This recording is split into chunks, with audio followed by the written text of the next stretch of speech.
Hello everyone, welcome back to another Coco Loco Dev live stream. Welcome, hello, greetings. I'm Nathan, I'm the solo dev. This is my channel, welcome. Today, we're going to do a bit of catch up. First off in the stream, I actually have some ramen to eat. I have my lunch here, a nice full bowl of ramen and egg and delicious goodness. It's midday here over in the land of Oz, and so it's lunchtime. So I'm going to have a nice hearty lunch with you all, have a bit of chit chat, maybe look at some news or some other things, and then once that's finished, we're going to get into some Coco Loco chill dev stream stuff. Today I'm going to be working on some 3D models. I've got to package the player model for my animator, send that over to him to fix up animations and to get some stuff working for the Unreal Engine. And then we're going to work on some of the other character models today, mostly the barista and the other NPCs that come visit the store. So don't be a stranger in chat, reach out, say hello. I'll be here eating my ramen and talking a little bit about what's happened recently in terms of game dev stuff. Unfortunately, lots of sad news, really, honestly. More recently with the layoffs with Bungie, as well as basically the Humble Games basically closing down completely, along with all the other things. And so, yeah, let me know if mic check is good, if audio was all right. But yeah. Keenan asks a Pokemon question for today, which is, what is my least favorite Pokemon? That's a great question. My least favorite. Trying to think of no, because I don't think I have one. We can probably find some if I go through some of the games and stuff, but I'm trying to think of one that I actually hate, because all the like Pokemon that originally I'm like, oh, I don't like them, it's like they evolve into cool Pokemon. Yeah. Anthony says, hey, Nathan from Arizona. How are things down under? It's actually beautiful. We have had some of the coldest, wettest days here down under because it's winter for us. But it just hit August and it is stunning now. The past 2 days, August 1st was yesterday, I'm pretty sure. Yep. Beautiful weather. It was freezing cold in the morning. I took my wife to the train station for her to go to the city. And there was ice all over everything, the grass, the road, well, not the road, thankfully, but like my car and stuff, had to wait like 15 minutes, not 15, maybe 10 minutes for all the ice to get off the car. So it wasn't like, crazy winter ice like you see in some other places of the world, but for us it was quite cold and unusual because we're not prepped for that. Yeah, it's been bloody freezing here, but the past 2 days have been stunning. Right now, I'm looking out the window. It is purely blue skies and sunny, which is so good because it has been overcast and rainy the past 2 weeks. So now it is wonderful. I'm very much looking forward to a good rest of the year. What do I consider freezing? Well, like yesterday it was freezing. It was 0 degrees. I know other parts of the world, obviously, it gets colder. But I will say this much. There has been discussions had with people from other parts of the world that have come to Melbourne and visited Melbourne. And they have said that the coldness here is a different coldness. Like in Arizona, it does get cold. It also gets bloody hot. In Utah, it gets freezing. Like we have someone from Idaho that I know, and they're like, yeah, it gets cold there. It gets very cold, below freezing temperatures. But, if you want to, you can still jump out of the car in basketball shorts and the t-shirt to go play basketball. Here, you can't do that when it's like 10 degrees. Because we get a lot of the Arctic breeze coming. Because if you look at the map of Australia, how close we are to the bottom of the world, and where Melbourne is at and where we live, it's like we get that front. And so although the temperatures may not be the same, it may not seem as extreme, it feels different. I really want someone to do a paper or something about that, because I feel like, yeah, everyone who comes from places where it snows, when they come here, they're like, oh man, this is colder than when it snows, just because of the climate, I guess. So I don't know. Oh, Anthony, you're originally from WA. That's cool. Yeah. Like, I lived in Hungary for a few years, and it does get freezing. But, yeah, I don't know what it is. It's something in the breeze. Something like... Yeah, it's different. It's a different cold. That's all I can say, really. It's a different cold. So, I'm going to let the music play. You guys keep chatting away. And I'm going to have a bit of ramen. No ASMR, though. Okay? Because I know some of you hate that.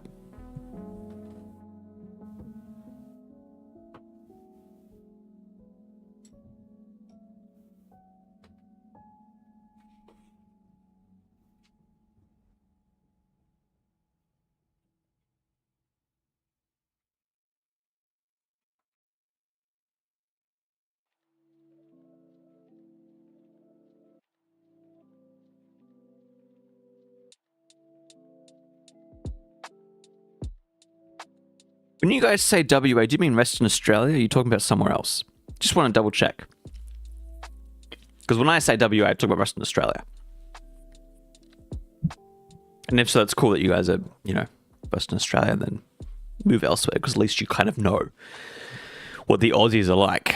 Even though, that side's very different from the side that I'm on.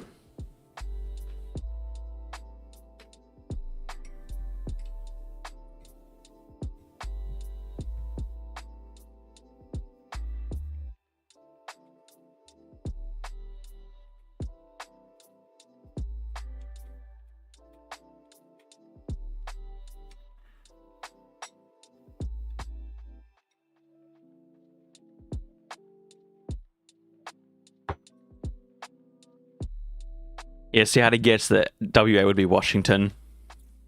Yeah, different parts of the... Yeah. WA is Western Australia. Washington's Washington, yeah.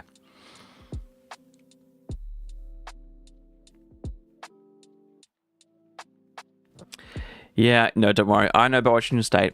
I've lived with Americans. I know what you guys are all about. That's why I asked, because I'm like, what's the bet that it's not Western Australia, but it's actually Washington State? And I love it because you guys always say the same thing.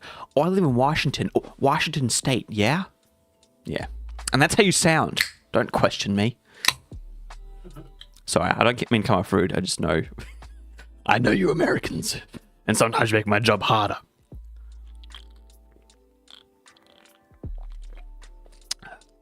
Like, hopefully you can all understand me right now and you guys can get through the accent because it's nice, crisp quality.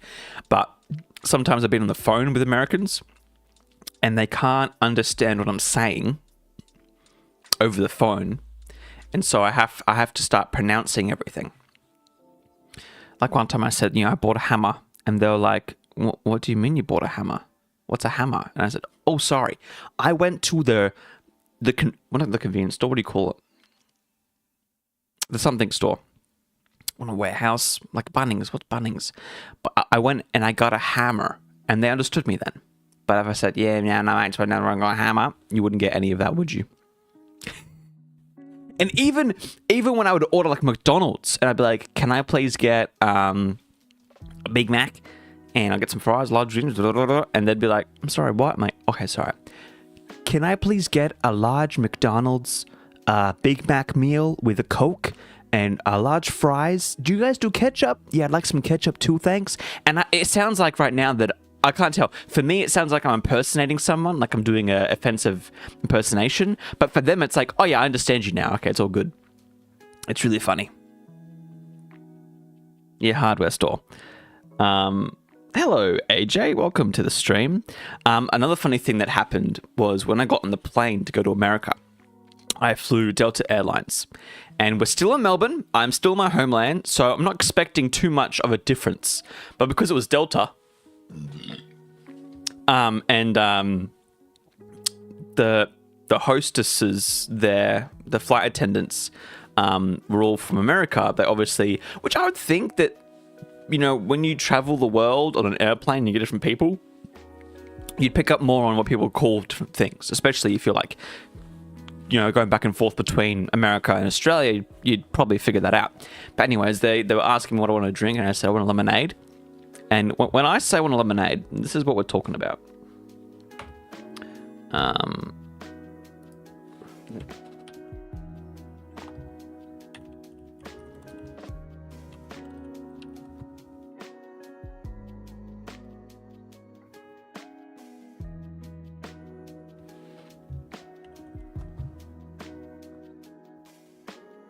Okay, when us Aussies ask for lemonade, what we want is this. Okay? We want a solo. We want a soda, a lemon soda. But when I asked for a lemonade, they said, sorry, we don't do those here. We can't freshly squeeze lemonade for you and bring it to you. We only got soda. And I was like, yes, I would like a soda, please. Just little awkward things like that where I'm just like, if you guys just thought for a moment, what do I mean? Then you'd know. Anyways, that's my little rant about Americans for now. There'll be more. There always is.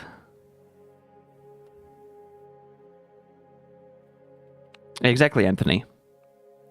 Like, another one, in terms of expressions, talking about colloquial expressions, the one that would always throw them off, in Australia, when something is a lot of something, like if you how do I even explain this? When, for example, if you go down an aisle and there's like heaps of cereal, you go, what, there's heaps as. When you see a dog that's like really, really big, like massive, you go, wow, that dog is big as. When something is really cool, I'll be like, that's sick as. And they would be really confused as why I'm saying why these things, like, oh, that's big as. And they'd be like, big as what? Big as what?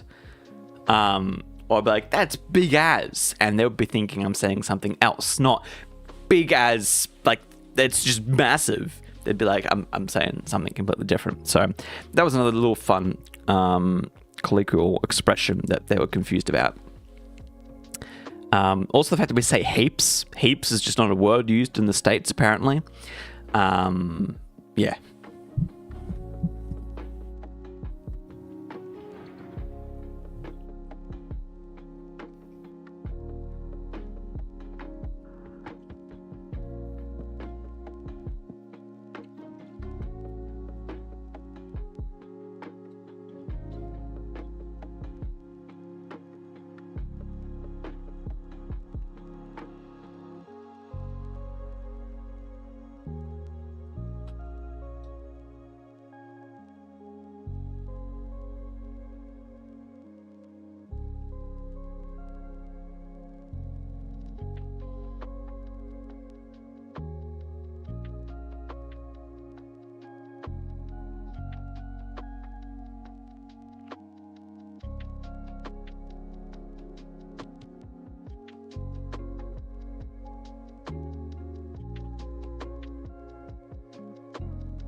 But going about the American stuff, I think one of the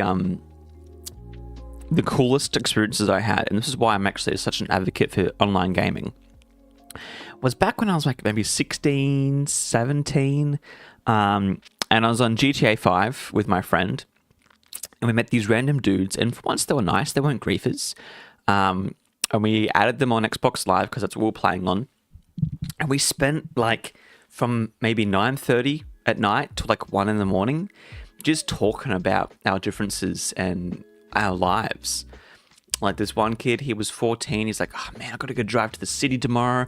And I'm like, oh yeah, you're going with family? He goes, oh no, I gotta drive myself. Like he had to drive himself 6 hours from his small town in his own car to go visit someone in the city. And I was like, how old are you? And he's like, oh, I'm 14. And I'm like, what? You can drive at 14? I'm 17 and I need my parents to drive with me. And then when I do turn 18 and get my own license, I can only have one other person in the car that's around the same age as me. And, there's all these sorts of like differences and stuff. It's funny. I think this is my current concept, chat. Maybe you guys can help figure this out for me. I think the way that America works is that you think of the most... Okay, I'll put it in the example I'm thinking of, right? So in Australia, the way that we make our laws is that what's the worst thing that could happen? And we'll make the restrictions up to that. So, for example, with driving, it's like, okay, what's the oldest someone should be before they can get a license? 18. Because that's when you're an adult, so you better drive then. All right, we'll make the age 18, but also give them restrictions because they're not really an adult until they're about 21, and whatever. You know, it doesn't matter if you can drive perfectly at 15, 16, 17, and maybe you're the, like, especially for like older siblings too. I know parents have really been advocating for the government to change the ages where people can get their licenses. Because it's like, hey, if I can get one kid to help me with school drop-off, that would make my life so much easier. In the States, I feel like they would do that. It'd be like, okay, it makes sense that, you know, your child who can sufficiently drive can get the full license. You know, with American laws, I feel like they find where is it most convenient for people? And that's the thing with guns as well. It's like you need certain guns to kill feral animals. So we're going to allow those guns so you can have the feral animals. Now, obviously, that makes it less restrictive so you can use those guns other places. But in Australia, it's the opposite. It's like, okay, how much red tape can we add to our laws so it's inconvenient for everyone because of this one safety measure we need in this one scenario? Does that make sense? I feel like that's where our two countries like lay very differently.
Okay, Chad, I got a question for you, for fellow Americans. I eventually want to go back and visit.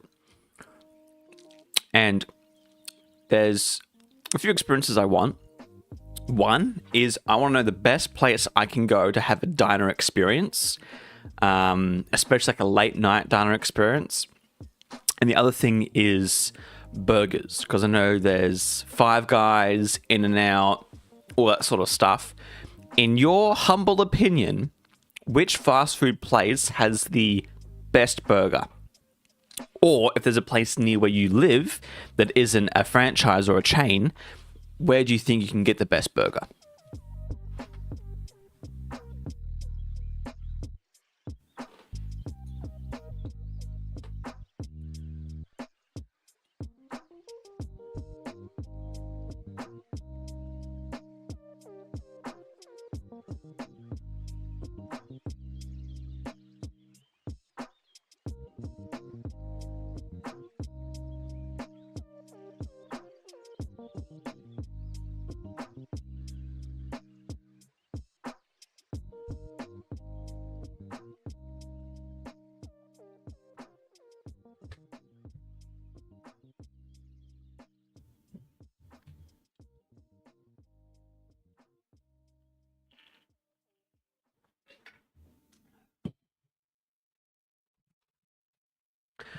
Colin, sorry, I missed your chat earlier on.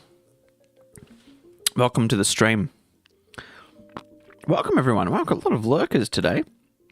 Welcome to the chat. Feel free to say hi. For those just joining, having my lunch, chatting a little bit about things in terms of game dev and stuff. Right now, we're just talking about American stuff, but I guess we can move on from that now. Actually, I should probably change chat to be up here. Oh, that's a small chat window. Can I enlarge that at all? got my chat window up here on my 4K monitor, and the text is tiny. That's okay. I'll just have to put up with the other chat window.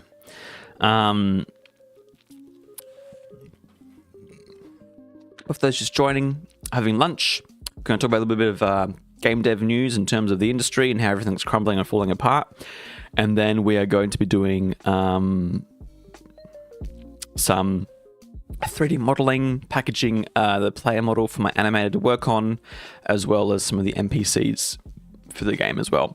And I'll show you as well what I've done. I've been working on eating food. I've been working on the upgrade system, and I finally fixed it, chat. Oh, it's fixed. Thank goodness I fixed it. It's been a hard week just trying to figure out what the hell I was doing wrong.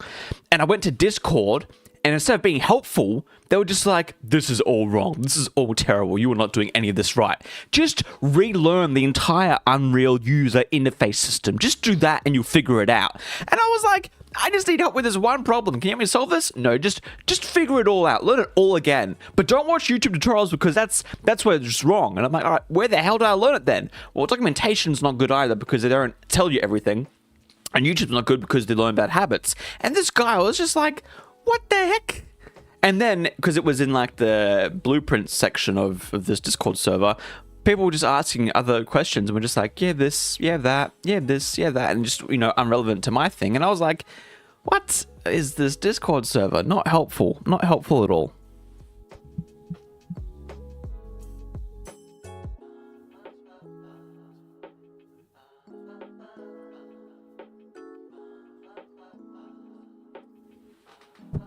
Anthony says in terms of the burgers, In-N-Out double with the grilled onions. That sounds delicious.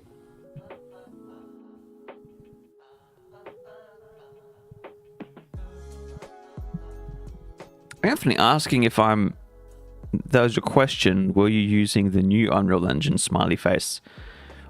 What do you mean by new Unreal Engine? Because I'm using 5.2. That's the current version I'm on.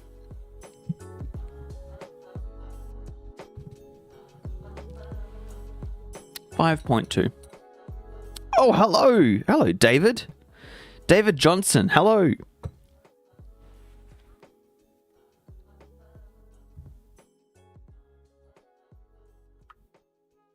Make the text bigger so I can see it.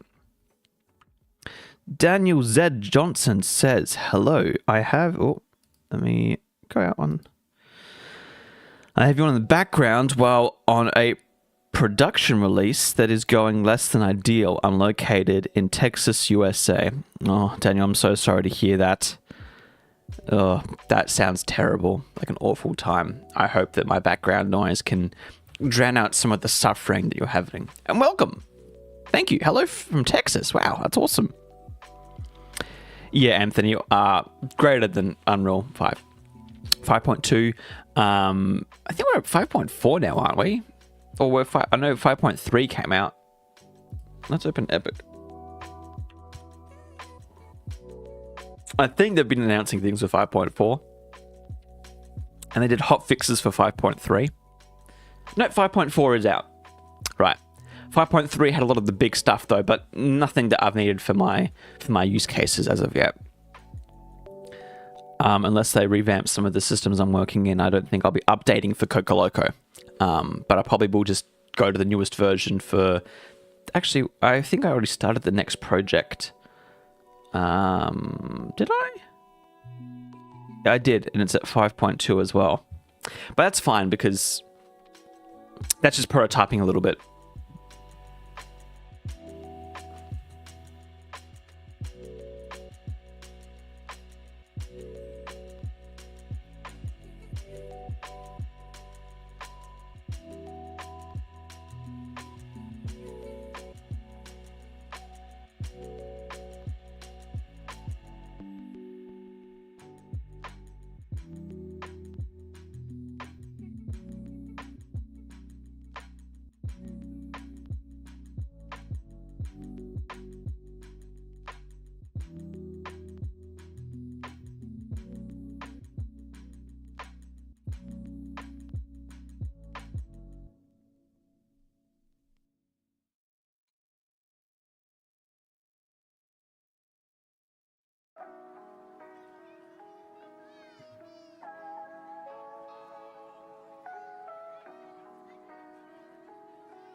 Yeah, Anthony, a lot of games now are Unreal Engine 5. Oh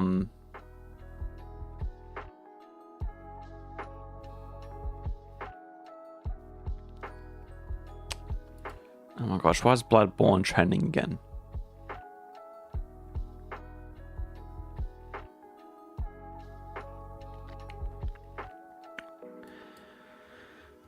But have you all heard about the Bungie layoffs?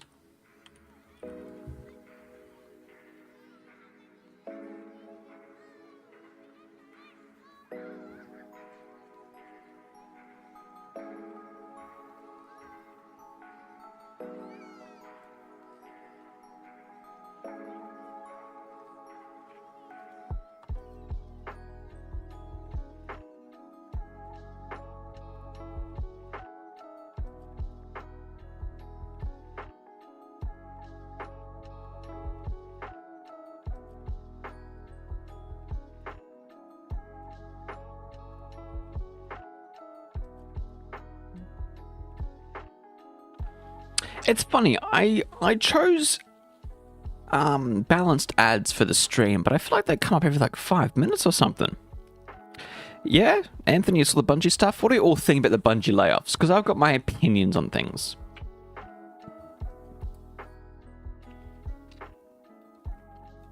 Because obviously some people online are honestly clearly upset because they've been fired from their jobs, and when you are fired from your job, you have a very strong emotional reaction. And so we've got lots of hot takes on Twitter.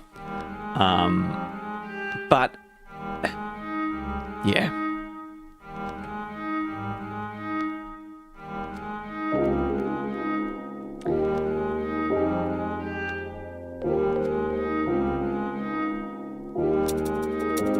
Come on, you asked it. Just curious, was your ramen anything special or just ramen and an egg? It looked tasty. Yeah.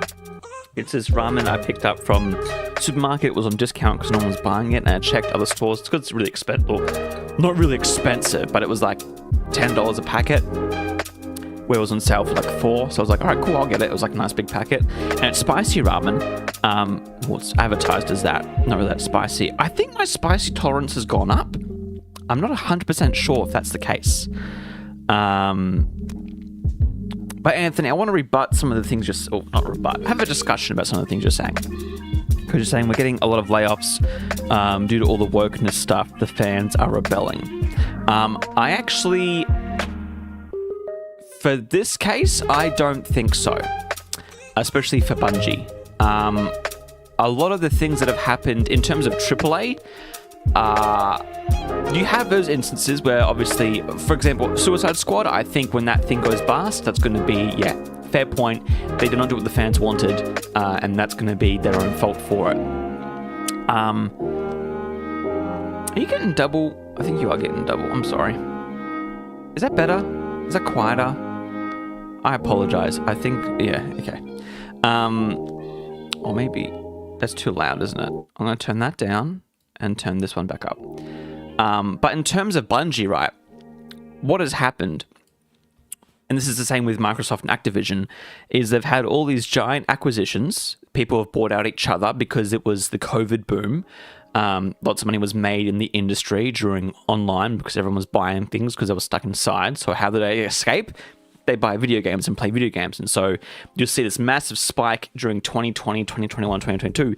But now that everyone's gone outside, that playing games is way less now. And even that, because of the recession and the way that people have, restricted their spending now compared to where it was in COVID, these giant acquisitions and the money that was being tossed around just because people were buying more things has severely been restricted. And of course, things that get hit during recessions are creative industries like this.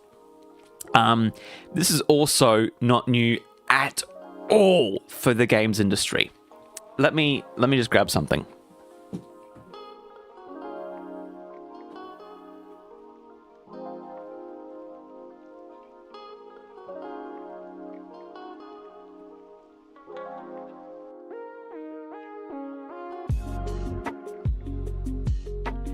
So this book here that I'm reading, it's called Press Reset by Jason Schreier. He's a game journalist. But politics aside, like the book goes into basically all the experiences of game developers getting jobs in games and then the rug being pulled out from them and had them having to start again. As you can see, pretty thick book. It goes through different stories. Let me see if I can find... The one right now I'm reading about is for Dead Space. I wonder if they... No, they don't put the games. But this has been happening in the games industry since the beginning of time. It'll happen with EA and their games. It'll happen at Ubisoft. It happened a lot with 2K and a lot of other things. Hey, Giano. Welcome to the stream. We're just talking about the games industry and how everyone's getting fired. And so I think people are... It's sensible to be upset, especially when you see your boss. Like here, people are upset because the CEO, like, you know, bought $2 million worth of cars or whatever.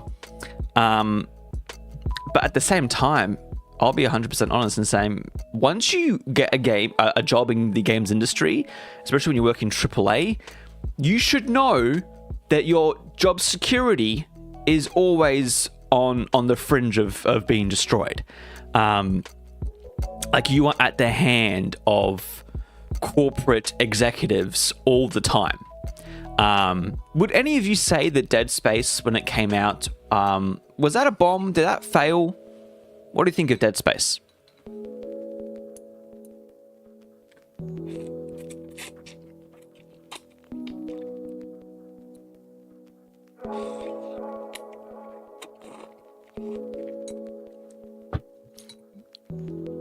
Because for me, when I saw Dead Space and Dead Space 2, I thought those were hit games. Those are really big games. Those were cultural hits, and you'd think culturally, if it hits well, then it would financially, especially back then when it was like, you go into the store, you buy the game, like it was a very easy business. It wasn't like now. But apparently, like EA saw the first one as a flop. Like it did not reach the targets they wanted. It's like, yeah, we broke even, made a little bit, but like in terms of, you know, how much we wanted to make, we made like less than half. And then obviously for the sequel, it's like, yeah, we made double the last one, but we actually wanted to make triple the last one instead. And the third one, they butchered because they're like, we need games as a service and more ways to make money. So you got to add co-op to the game as well, which obviously killed it. But yeah, so it's...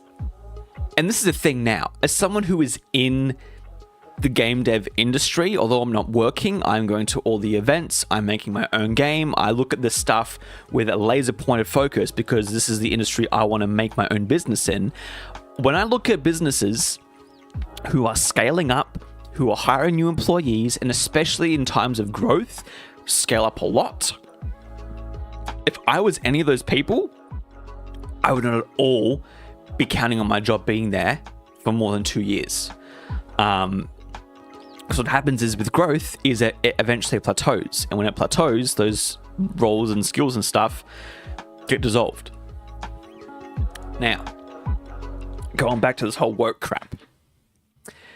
I will admit, there was some good news as well that happened recently, that Microsoft and some of the other places are firing their DEI department, basically, due to ineffectiveness and not producing any value to the company, which I'm like, good. Especially I think when you have departments in companies who are telling everyone else how to do their job or what to do and what not to do, it makes it very hard, especially with the way I think the DEI was being run. It was a department that would send letters to different people and say, hey, you can't do this thing. This is our culture. And obviously, with some of those things, it might make other people's jobs a lot harder. And so I reckon there's a lot of people who actually despised, and it's the same with other people, other departments. Like if you look at marketing or executives, and then the art and software team, and even like design, along with like the programmers and the artists, in those companies, there will always be some sort of back and forth of bickering because it's like, you've made my job harder now because of your decisions. I think if you want any cultural shift to happen in your company, it needs to come from you and the people you hire. I think one of the best bits of advice I ever got it was on the Psychodicy documentary recently, where they said, how is this company so good? And they said it's because we hire nice people. If you're a kind person, like, you're going to be patient with other people, and that comes to communicating, the way that you might be a good gift giver on the Christmas break, or you're just inherently a good person. Obviously, it's going to be easy to work with you. And so I don't think a lot of those cultural shifts happen from a single department. It happens from top down, and that affects also your hiring practices and who you hire. And so these big corporations, obviously it's hard to do that, but at the same time, it's like you're not going to change anything culturally in the business by just getting a department like HR to tell people off. It's better to not hire those bad people in the first place.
All right, the ramen is finished. Man, that was good. That last little bit where I just went intense is delicious. So yeah, basically, I think what I want to say is that a lot of businesses. Yeah, you're right, Keenan. Bowl stream is now over.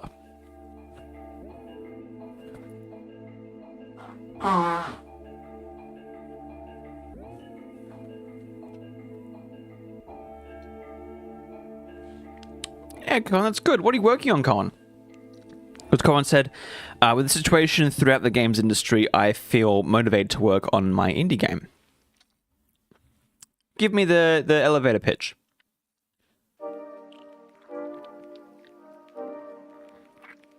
Oh, man, a day Mountain Dew. Or Coca-Cola was when oh, hey!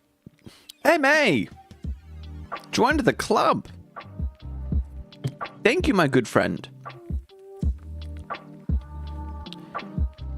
I don't think MA's in the stream. I think that's just my subscriber thing. I think. Tissue stream. Kenan, you're a funny person.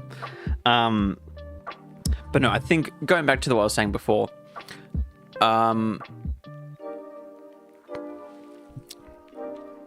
In business, and it's just like this in life as well. There are. I'll make sure I do this right. There are times of plenty, and there are times of famine. And a lot of people and businesses when it's time of plenty, are happy and they spend and they waste it all. They're very wasteful. Or they don't utilize it properly. This actually happened with League of Geeks. They were saying, funding was out the wazoo in 2021, and we didn't go for it because we didn't think we needed it at the time. Because we were like, oh, we can get it whenever we want. And then 2022, 2023, 2024 hit, and they're like, there is no funding here anymore for us. We have to close up shop. So, I, as a business person, I think, hopefully, again, this is all theoretical until eventually happens. But because for me right now, I am in time of famine in terms of everything. Everything is just making it day by day, going through, trying to plan out to be the most objective. That's how I am at right now in terms of all aspects of my life, because I'm trying to figure out everything. But when times of plenty do arrive, I think, for example, if I have my own business, I'm going to have some sort of savings fund for the business, whether it's through an investment of something that actually values up and isn't like a risk investment, or somehow knowing that we have a good leeway through to make it through the times of famine. When I hire, especially if I get lots of funding, I'm not going to hire sporadically. I'm going to hire slowly, fundamentally, and make sure that it's realistic too. The one thing I don't want to do as a solo indie dev, eventually into an indie studio, is have to fire people. I want to hire people who would want to work for me for a very long time, and when it feels like that's their time to leave and go, they're happy to train the next person to come in and work. It is a very idealistic scenario, but if I got funding for a couple of $1 million, I'm not going to spend it on a team of 20 and underpay them. I want to find a few, small team who are really hard workers, very talented, but also really good people to work with. And again, it's very hard to, as a business when it's much larger scale, to do that, but I think it's still possible. Like with Bungie, right? You've got seniors there who have been there for literally decades. And the fact that this is affecting everyone, including seniors, is terrifying for the business, because you're actually losing a lot of skilled workforce and foundation to your business. Like the Bungie that was, 6 months ago is not going to be 6 months' time. There's going to be a cultural shift in terms of the way that people work and the things that do. Look, sometimes that's needed, and sometimes you need to fire people. I'm not saying that you should never do that. As a business, that's something you need to do, and sometimes there are people just in the business that are not good to have around. But in terms of what's happened here and these other scenarios, is obviously things have gotten too big too quickly, and then things have shrunk much faster. You would think if you were smart and had projections and had a backup plan, you'd find ways to mitigate or make different monies in other ways. Basically, it's like, okay, if Bungie is, still working on Destiny and it's not making us enough money, there are more than enough passionate developers there to do other projects. So they're doing Marathon and stuff. And the fact that they're owned by Sony, like that's a whole messy situation. So yeah, I want to talk about that a little bit and talk about some of the things that, were on my mind about all of that, because yeah, it's interesting. I always look at it obviously from afar, being not actually in the experience, but kind of going, okay, what would I do differently? And what can I do to kind of dodge that bullet? Because the interesting thing is, right, I'm reading this book and it goes through older experiences. Now, the way that the games industry works is very different. Even back in 2006, 2000, like the 2010s, completely different now to how they are in the 2020s in terms of being a game developer, and even being a solo dev. Like back then, if you managed to be a solo dev and you can get an Xbox Live Arcade, boom, you were good. You were set. If you could get onto Steam, like that was a miracle. But now it's like, it is competitive. It is different. You need to stand out from the crowd. There is just so much more to learn and be aware of. Yeah.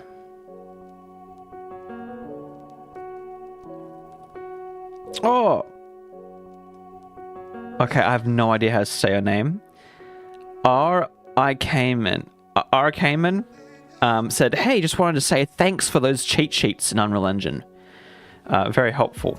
Rickman. Okay, sorry. I don't have dyslexia, but I swear I do.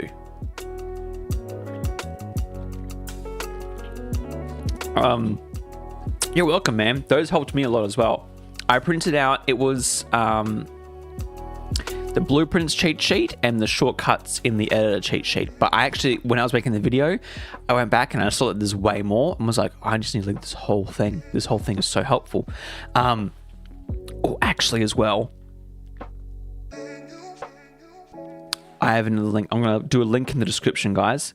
I found these fantastic. I was on a Discord server. Oh, Discord has to open. Sorry.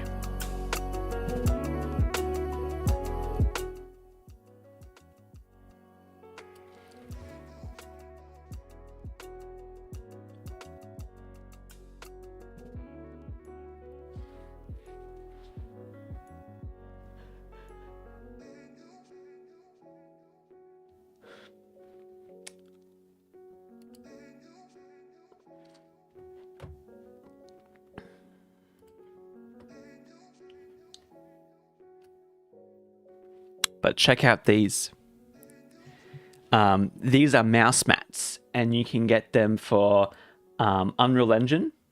You can get a hotkey, and it shows you all the different shortcuts. Which I'm like, oh, that's so good. But they've also got them for Blender, which I'm like, oh yeah, I could use that one too. They've got one for Blender, and they've got one for Godot. There's a nice Godot one for you. And they've also got one for Unity, and they've got these little t-shirts for the company.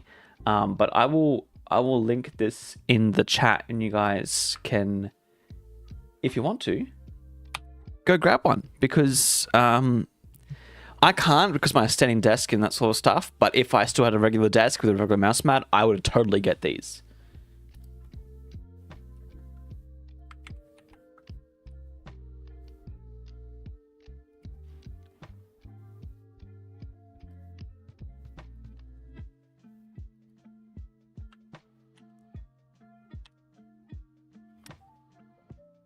So if you guys want, go grab a mouse mat. I'm not affiliated with any of that stuff anyway. So it's not going to give me anything.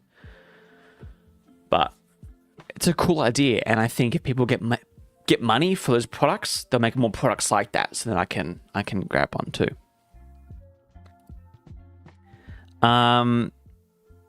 Gania asks, what am I coding in? I'm coding in blueprints, visual scripting in Unreal Engine. It is programming, though, I can tell you that. As someone who's used C# for many years, it is the same. It is the same. The only difference is, instead of declaring new functions, you just say, okay, here's the start of the node, drag it to the cross. Yeah, instead of typing declare function here, you just whoop. But anyways, we are going to go into Blender, ladies and gentlemen.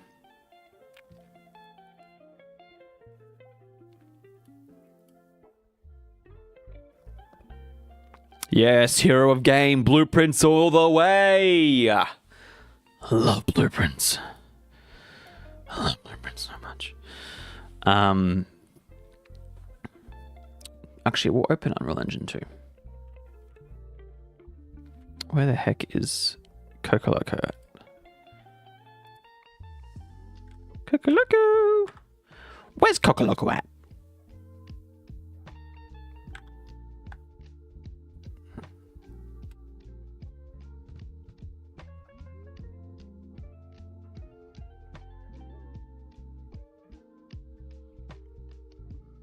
Mike, are you doing it all in C++ now? Is that in Unreal Engine as well?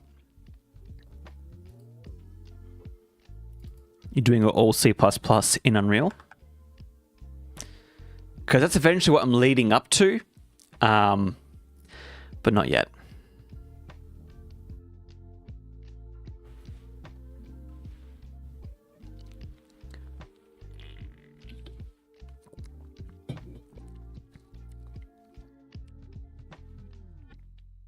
Yep. All right, cool. How did you, wait, you are the one that mentioned a comment earlier on.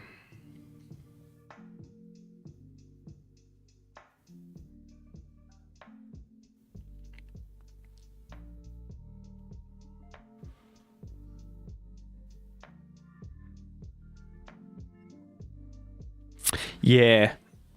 Yeah, Mike, I'm the same. Like,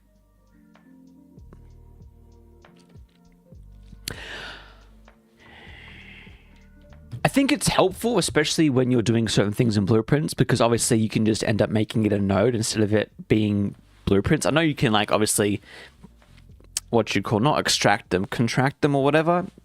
You can make them collapsible, so they're just their own little part in the blueprint.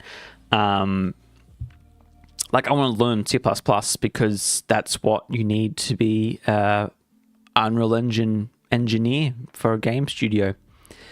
And that's what I want to do. And obviously, you know, you learn more and you're more capable of doing more. It's easier to reference things and do stuff because not everything is exposed in blueprints, though you can find ways.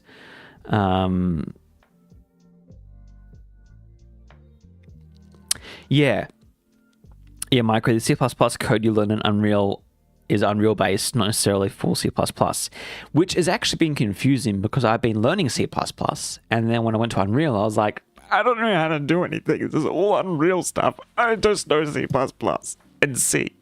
And so that's been my struggle, which I mentioned in my previous video that I just uploaded yesterday. I'm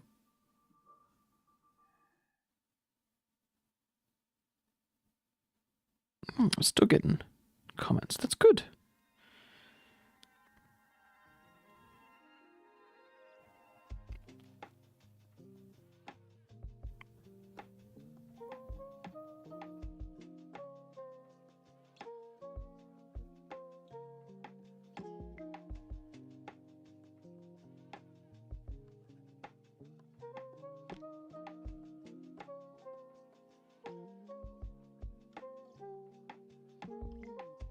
I can't find the comment now.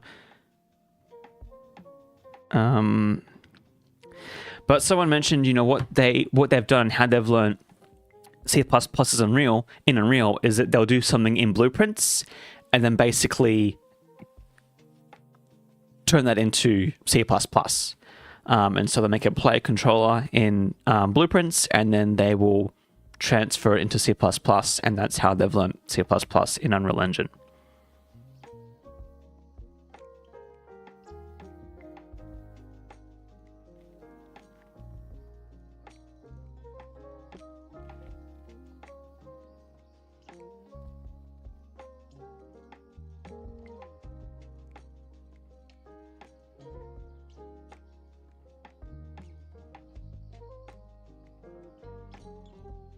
Yeah, so that's what I'm probably going to do for my next project. I don't think I need C++ for this one, but the next one I'm definitely going to be learning C++ for.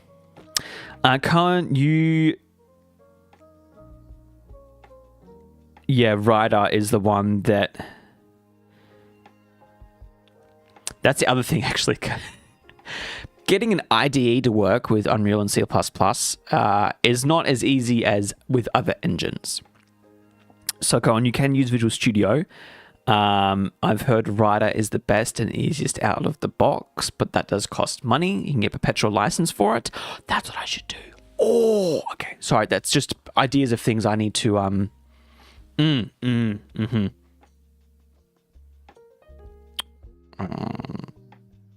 Game Jam sponsors.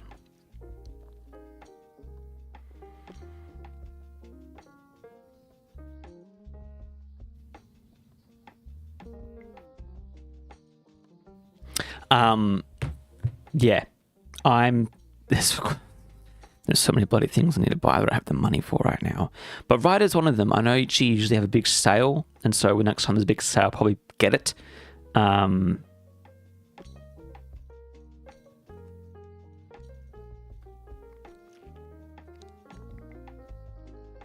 Yeah, JetBeans Rider.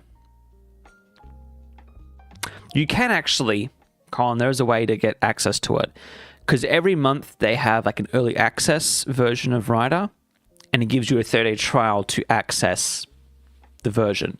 And what you can do is every 30 days then just get the newer early access version. So it's unstable, but it means you can still use Writer for free, basically.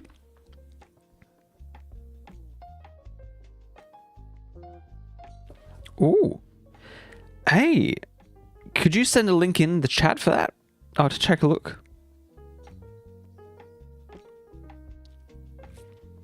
Droid Mechanics is offering a 4-month code for Writer at present.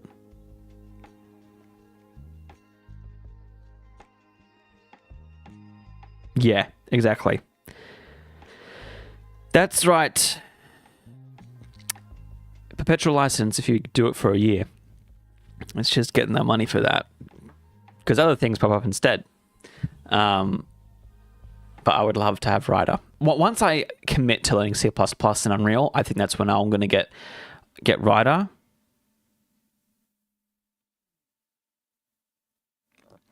But what was I going to say? I was going to say something. But each other expenses in life, like I had to get my car serviced recently, car rego, bills, still have bills, you know, moved in with family, but still have bills, still got to pay for bills. Gas bill came through. Ooh, electricity's going to come through. Ooh, pay for groceries each week, which, man, for 2 people, it's so much money. So much money. But yeah, so, and okay, I'll let you all on a little thing. I really, really, really want to commit to making some good devlogs. Like, I'm talking high class, good stuff. As well as future projects where I want to be more outside, talking, communicating, not just kind of sitting here in this backdrop, but you're now becoming familiar with. And the thing that I want, my expensive technology thing that I want, is this right here. It's an Osmo Pocket 3. It's awesome camera, stabilization, got tracking too. So from outside talking with you, I can move back and forth and it will make it look like I've got a cameraman. Comes with the DJI mic, which I absolutely love. $1,000 and something dollars. I could only technically have a good reason to get it is if the other vlog videos I do in the future do well. It'll be super fun to do stuff. I've been watching a lot of Bo Miles. If you guys don't know him, I went to a show recently. It was awesome. And he's really good at telling stories through his videos. And that's something I wanted to do as well with my devlogs more, is telling stories through my videos. Not just, you know, here's my project and stuff. Like actually telling stories of me as developer, how I live, what is this like? You know, the same with the documentaries with Psychodicy. It's like I want more of that, because I enjoy making that as well as I enjoy watching it too. And so that's a bit of equipment that I really, really think would help, because it means I can have a little microphone right here and talk outside and set up a tripod and interview people and all sorts of awesome stuff. And it's also small and compact, so people are less likely to look at you and inclined to call you out and stuff. And the camera I'm using right now is great for still shots, but the lens isn't the best for every scenario. And it's also, you guys have seen in the video I did things like 5 days of game dev or 1 week of game dev, very superimposed on my face, just the entire screen. But anyways, out of my budget right now, just something to look at and go, oof, only. Yeah, I can only, or I can imagine gross bills of kids. I've seen it with some family, and I'm like, there's a reason why I'm getting that certificate in computer science, so I can, you know, no matter what, they can never say no to me being qualified. It's like, I have the certificate here of a Bachelor of Computer Science. Hire me to do the nice high-paying job, because I'm going to need it. I'm going to need it when I get kids. Because even just kids in general are expensive. You know, if you even send them to public schools and do all the public funded stuff, it's still, you got to pay for things.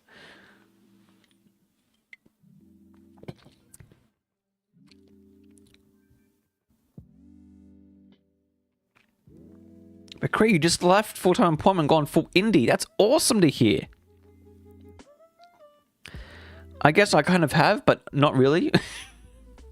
I didn't mean to.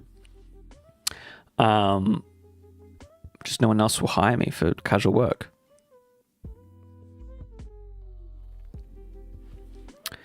Yeah, it's just hard because that's what my family thought, or my wife's family thought. Like, oh, they've moved out now, they've gotten married, they're gone now.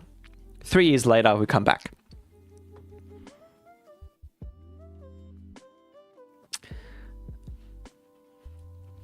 But shall I show you all the game so far? Let me show you. Hopefully things work. I've also... Okay. Whoop. Also, apparently, I heard of a shortcut. If you do function F8. That did nothing. See, I know they're like, yeah, you can move around the editor. Ooh. Anyways, I was working on the eyes for Zoe. What do you all think of these eyes?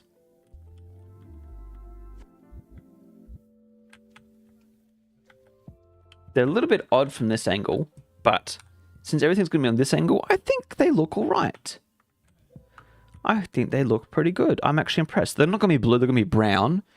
But that's one thing I've been working on. Also, as you can see here, the tables have changed and they're not going... That's one thing I've got to fix, is them not going to the tables now. But that's because... Yeah, all of those errors.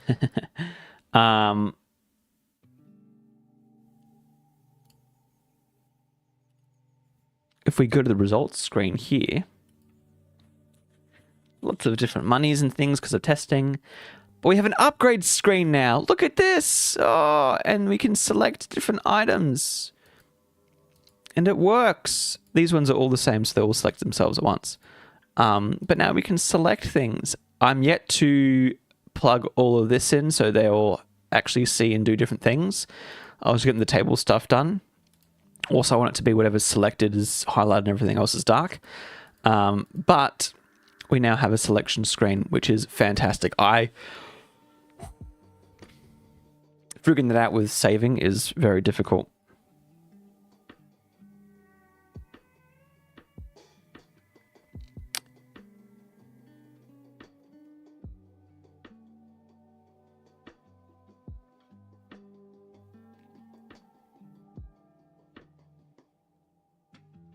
Yeah, McCree, it's okay. I'm doing all that. They are textures. I was just trying to get visually, because I was working on the actual art of the eye. I was putting on different eye shapes and positioning, you know, where they were going to be on the face. But now I'm happy with where they are. So yeah, they're going to have textures and we're going to apply different things. So it's all good. It's all okay. I've got it sorted. I've got a plan for all that. But yeah, that is... Actually, sorry, I didn't do the thing I wanted to do. If I go upgrades, select that. Oh, yeah, that's selected. Next day. And the tables have changed back. How cool is that? That's pretty awesome, I think. The question is, though... Yeah, the NPCs aren't going. Yeah. That's all right. We'll have to fix that in later in Blueprints off stream, I think. But that's okay.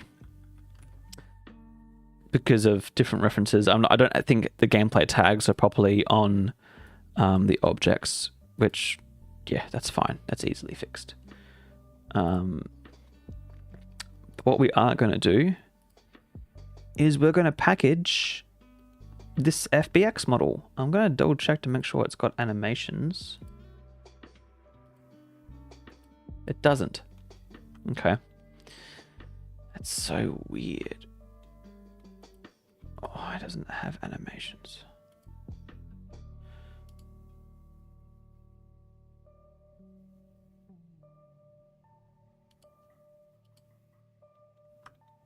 So that was a pro rig. Does pro rig animations? Nope.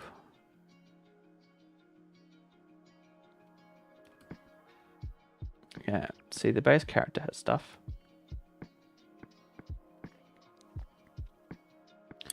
And that's all fine. That's all good.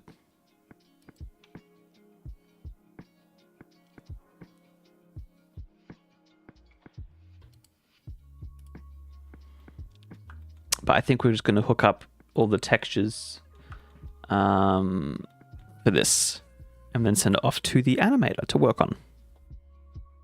Hello, Dan. Good time zones. Fantastic. I'm doing well. It's currently 1:15 in the afternoon.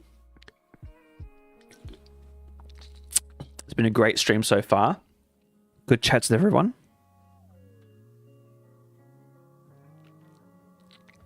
Thank you, Keenan. Thank you for dropping by. Hopefully work isn't too bad for you. What is new with you, Dan?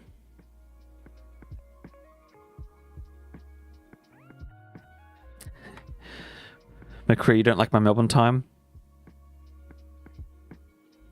Hey, Dan, that's okay. I was asleep too. There's a reason why the stream started at 12 and 11 is because it was 10:30 and I was like, I'm not ready to stream right now. There are some technical difficulties. I should have gotten up earlier. Really, McCree? You're Melbourne-based too? Dude, that's awesome. Do you go to any of the game dev events? It'd be awesome to see you. All right, so we've got the eyes.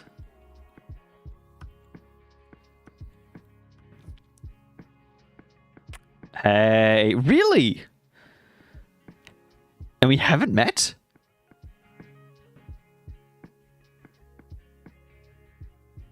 That's crazy. When's the next meetup? Have they announced tickets for this? Although I don't think I got the money for it this month.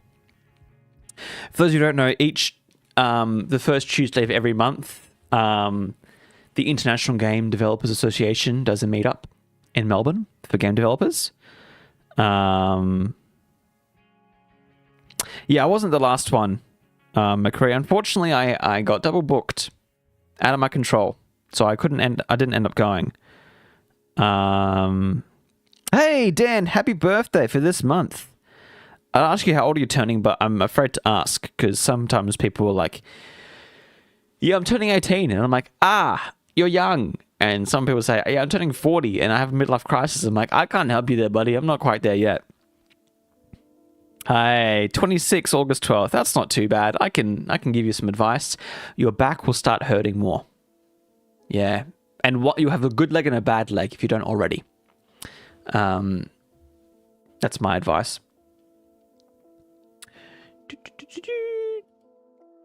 Chat, do you know what I know FBX you can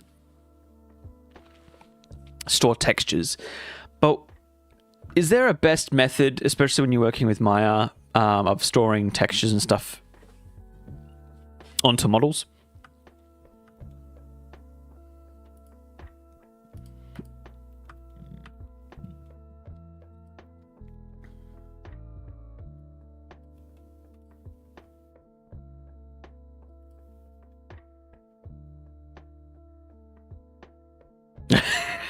That's why Dan does Pilates. Hey, hero of game, then you can help me. Well, because you could still, obviously, when you import things into Maya, it's the same as importing things into Blender. Because, yeah, we're going to have to put some images and textures up for our good friend. And I'm going to fix the textures here too. Okay. Dan asks how my week was overall. Wasn't too bad. Didn't get many shifts for the work that I was doing, which is a bit upsetting because it means in a few weeks' time I'm going to have no money, which is always stressful. But hopefully there's a way I can... probably going to sign up for DoorDash or Uber Eats or something at this rate. That's why I'm streaming too, because hopefully you guys watching will trickle in a few dollars for me, which would be nice. But yeah, aside from that, not much has happened. I nearly went and saw Deadpool, but then I didn't, and I was going to see it today, but I decided to stream instead. Yeah. Aside from that, very quiet week.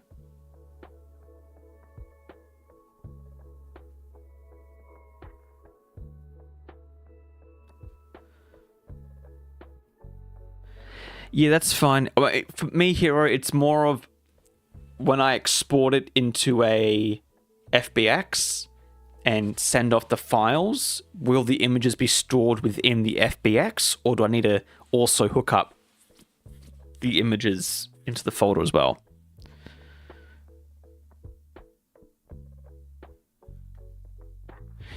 Yeah, Colin, I'm still learning that stuff too. Okay, they're including the FBX. Thank you, Hero. That is good for me, because I've also got to re-UV unwrap the hair because of the material I'm using.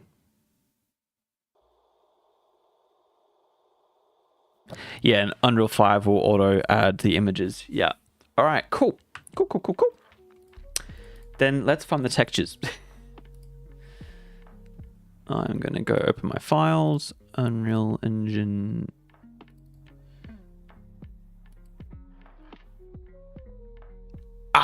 Yes. All right, question for you all. Actually, can I just drag and drop that in? That'd be fantastic. Oh, I can. All right, cool. I have a question. So I have this image here because this was made in Substance. Oh, you'll probably see it. This is an occlusion roughness metallic map with RGB. So each color is in a different layer and a different roughness. Do you have any idea how we can break this up for it to work in Blender as well?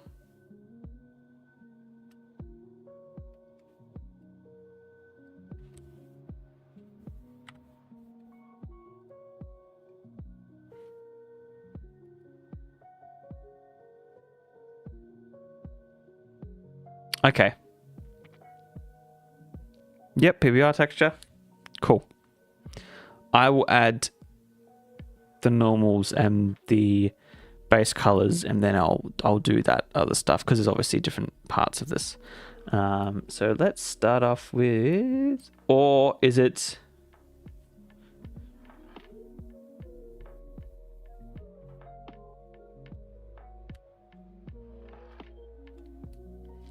All right, team. Yeah.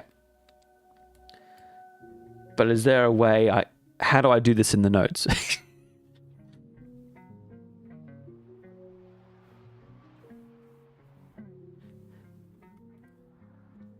Because this is just the base color.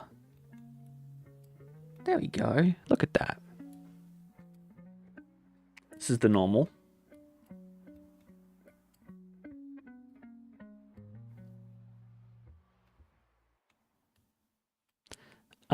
And then this is everything else. But I need to separate RGB. Let's see if I can just find RGB.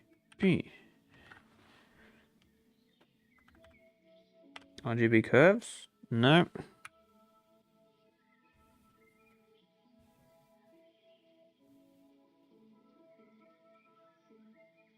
Hey, Anthony, not really. I don't talk to many people these days. Yeah, I don't know. Since I left other stuff, I've been focused more on surviving. So I haven't talked to. I've talked to Shad a little bit. He gave me a call, mostly to help set up with technical stuff that I was in charge of. But aside from that, I have not spoken with anybody. Mostly because I need a break. But I have not spoken with anyone else.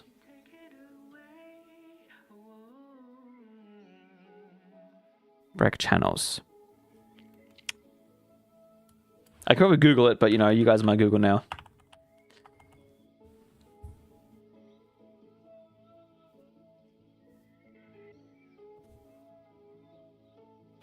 Yeah, Dan, I think it will eventually. It's kind of just going through the rough patch, I'm at the stage now where I'm not at school yet, still trying to find decent income with a new job, and obviously I want to finish my game. So finishing the game, once that's done, good, great, now I can focus on the schooling and the job stuff. I mean, it'd be fantastic if this was the job. That's why I'm kind of doing this continuously to try and eventually help build up. And I'm going to be doing lots of videos, hopefully, in the not too distant future, where I want to be testing that to see whether it's even a viable thing. Which would be great if it could be, because I love doing this and I love talking with you guys.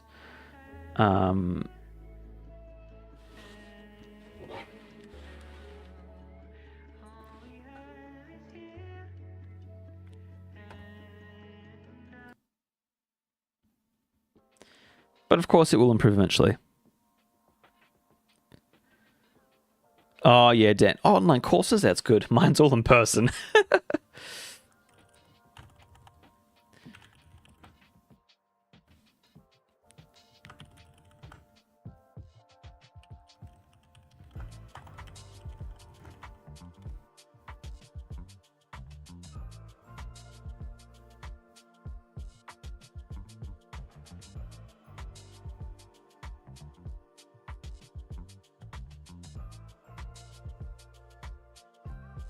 No, Hero, you wouldn't do in-person classes?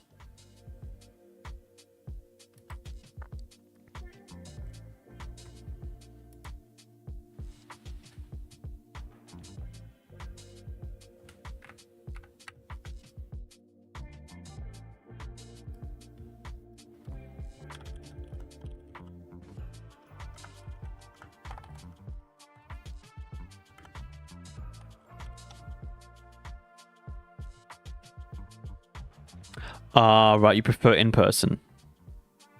Hero.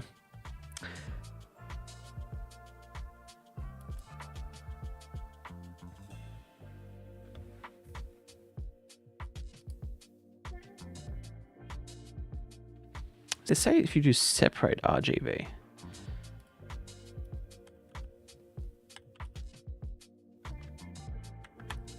Oh, okay. Yeah. Oh, sorry, Hero. I was like a second early because I was searching it. And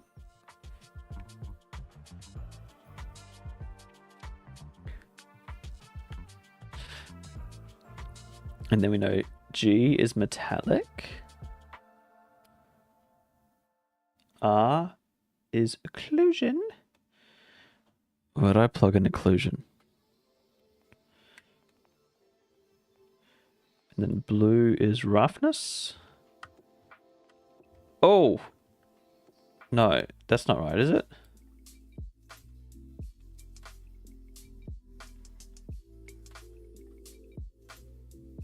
That does not look right. Okay, what if we do that way around?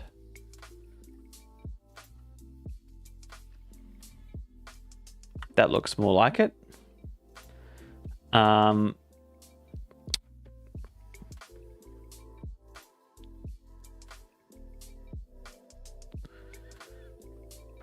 Yeah, Hero. That's what I like too. Like the other day I tried working on Coco Loco by myself, and it was just really weird. Like I can get into the groove, I can stay focused for a while, but sometimes it just feels lonely. And there's Discord servers you can hop in on and this and that, but I always just feel like, especially when it's strangers on Discord server, you either can get really weird weirdos or someone who's too friendly. And you're just like, I'm kind of just here to have like a co-working space, you know, someone else to be productive with. But streams for me have helped me. Like occasionally I'll go on Twitch and just watch people who are deving and be like, okay, this feels better. Or obviously, you know, Pirate Software. But sometimes he's too entertaining. I'll just watch him instead of working on my own work. Yeah.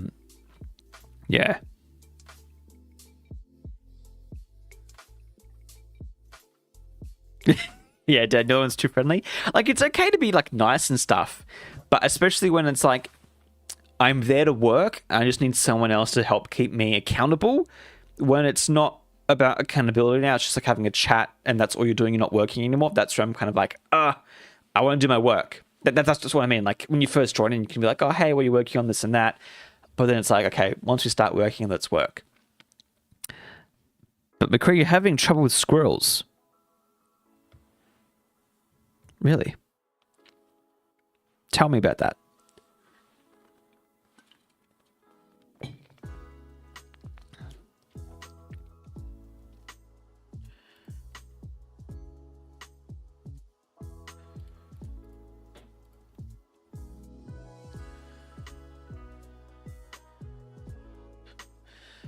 does this do?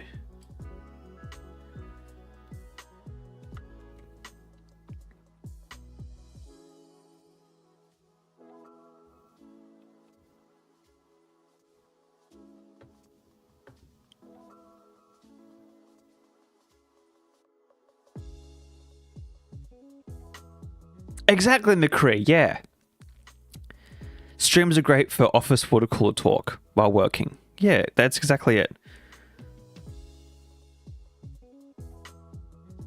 Oh, Squirrel.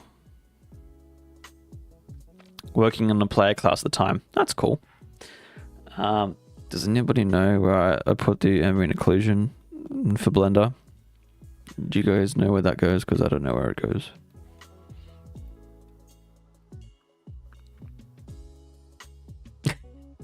I'll Google it.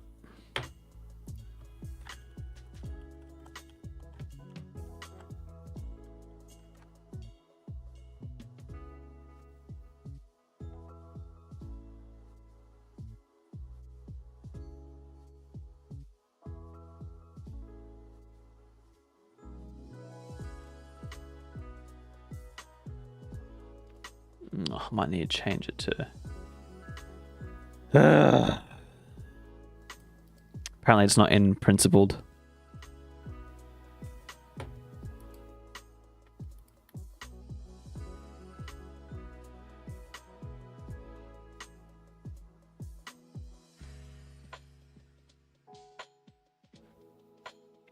Oh yeah, Cohen Pirate Software is awesome. Thor, great guy. I binge his stuff all the time.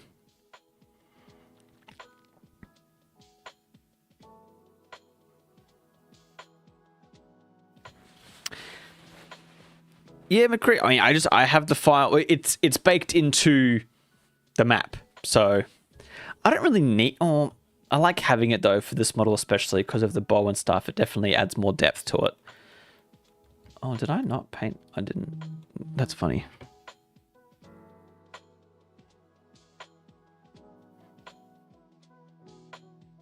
Man, I've been getting lots of Instagram spam recently, asking people to like wear the jewelry.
McCree, you get spam for pet products and wildlife photography. I just get jewelry and merch. People are like, hey, we're a t-shirt. We'll give it to you for free, but pay for shipping. I'm like, okay, well, it's not free then now, is it? Okay, actually, I want to talk to you guys about something because the ones who are active right now in chat, I feel like you guys might actually get a kick out of this. Would you guys, if I ran a game jam, participate, including if there were some good prizes up for grabs?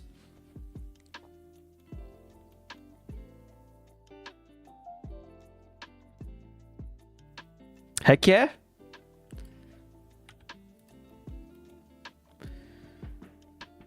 Even if no prizes. Oh, McCree. So they actually see you and then go, McCree, you're a pet photographer. A wildlife photographer, at least. That makes sense. Well, for me, it's like, I haven't posted on Insta in years. And they're like, we think you'll be great for our, our jewelry business or our merch business. And I'm like, guys, do you see this profile is inactive?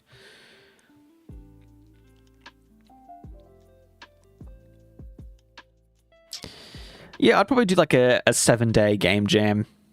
and I'd make it so people have to learn on Real Engine. But I have prizes for it too. I'll reach out to people and see if I can get anything cool.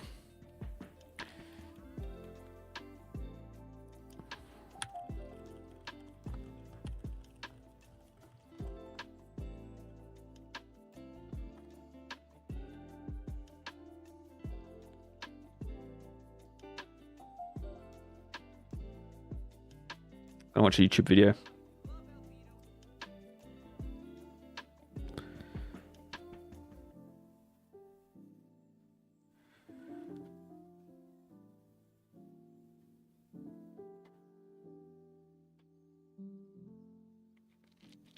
Yeah, Corin, like it would be a great way to, I'd probably get stuff in the Discord server set up so we could have teams and stuff.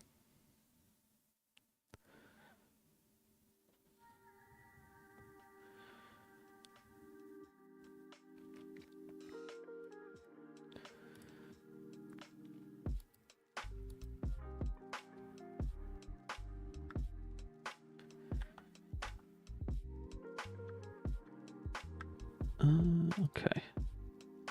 So apparently, if I do a mix,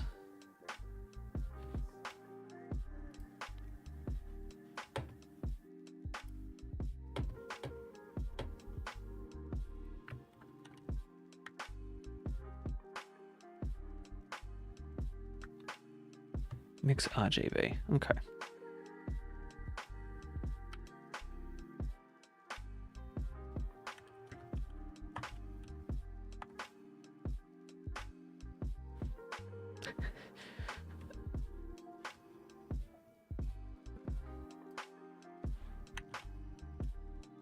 They don't have that anymore.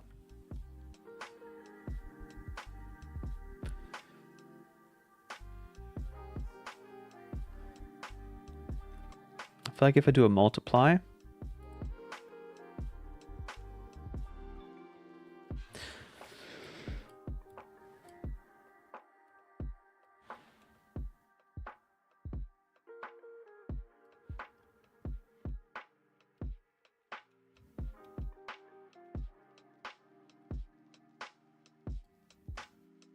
such a, you can see it but just barely. What if I make it a factor of 1? Oh, that's too harsh then, isn't it? Oh. No, it's too harsh.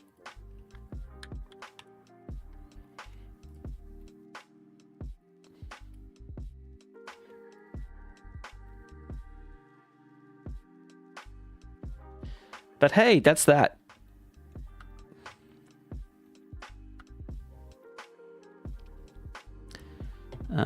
Let's close this window so I can re-chat.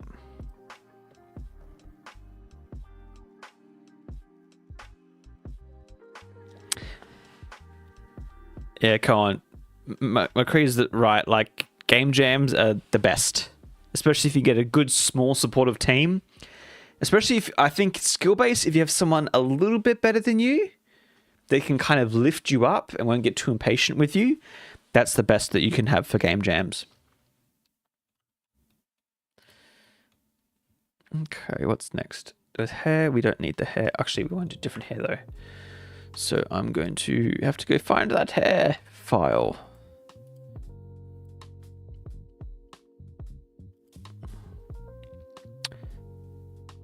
Dan, a game jam is where usually you're given a theme or like a small set of rules and you make a video game over a course of several hours to several days. And depending on the event, people will do prizes and judges for ranking like the best game, whether it's design or whatever.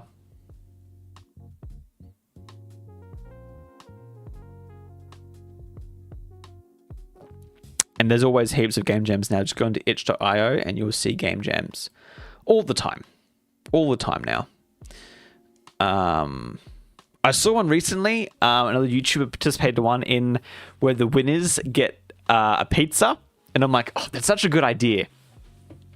Like I'm thinking for my jam, I would definitely want to do like a Steam gift voucher, like $100 Steam gift voucher. Some software would be really cool. Even just some asset packs or like music packs, that would be awesome too. But I feel like, you know, if you're like, hey, if you win this game jam, you're going to get a free pizza. I'm like, that's better than a Steam voucher. Because Steam vouchers, I'm like, I don't know what to get, but pizza, it's like, heck yeah. Hey, Logan, how you going? Everyone say hello to Logan, longtime friend, dropping in to say hello. Let's see, that's a smart one, McCree. Given the Steam entry voucher. But I just think like pizza's such a smart, clever prize for something. Like, you know, reminds me of like primary school. It's like if you're all good, you get a pizza party. It's like, oh, pizza party, heck yeah.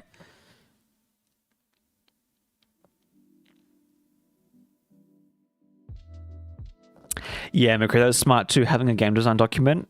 I mean, he's just being smart of teaching people how to be more proactive. What would you say?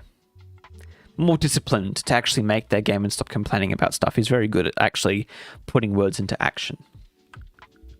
Well, I slowly, you know, do this.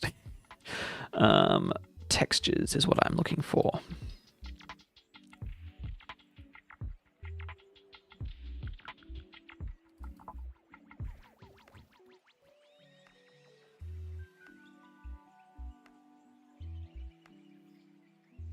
Yeah, that's the hard thing too, McCree. Like I actually really, really want Epic Games to have web support. Like I don't care if you have to disable all the features. I just want web support so I can make some small games and put them on the internet. Like that's I'd go back to Unreal Engine 4 to do that, you know?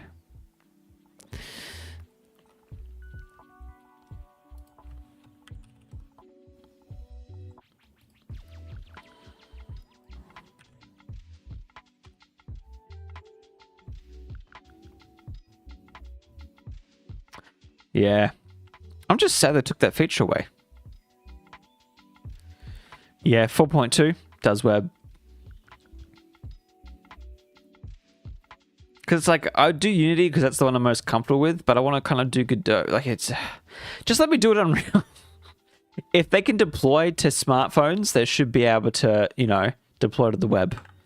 I get that web gaming is kind of dead now, but for game jams and prototyping and portfolio work, oh, so useful. I'm going to have to open Unreal again.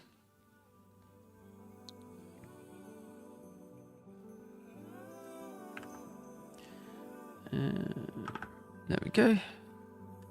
Because I don't know where this file is saved.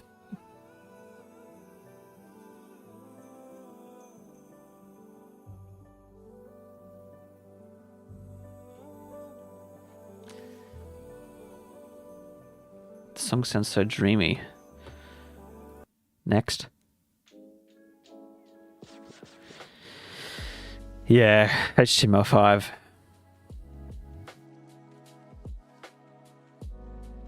I've seen some people have worked on certain things. Hey, Everett Lancaster joined the club. I'm guessing they're watching videos and hit subscribe, which is good. It means on stream we can be like, hey, hello. We saw you subscribe live. I saw some people who actually got some Unreal Engine 5 stuff working on the web, but it took forever to load and it runs at like 8 frames. Yes. It'd be cool to see that on like a much smaller scale.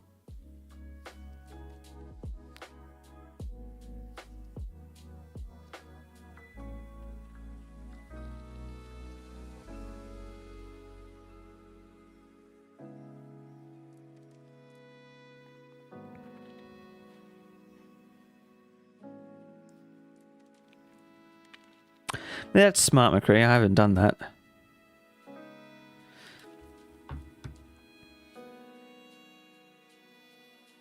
That's all good, Dan.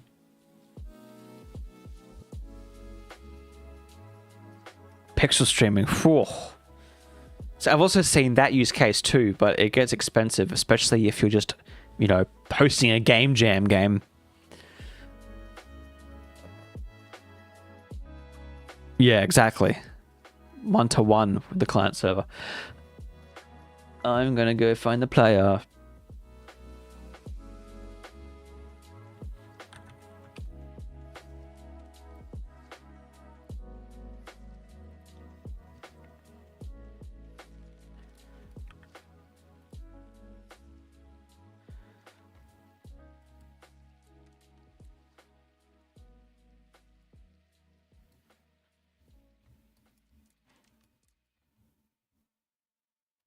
Yeah, this is what I want. Or is this just... Actually, I think these are just... They're streaky noise. I don't even need them. But I'll... what do I do?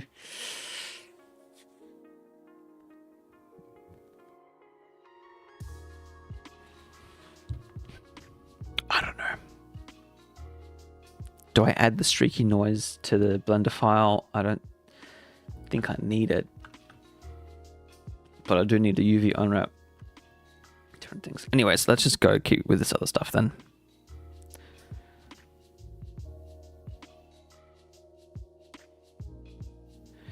Yeah, McCree, damn, you've had experience in a lot of things then.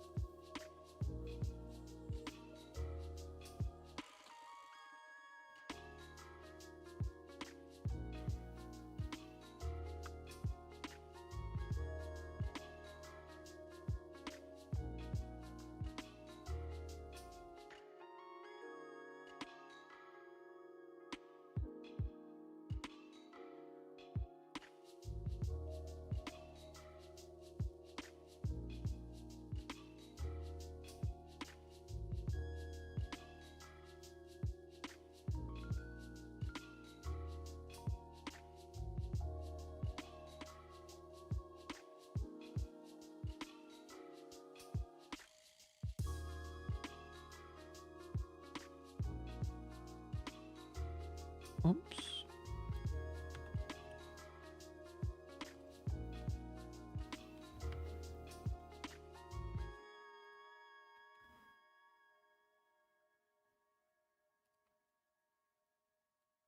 G was roughness.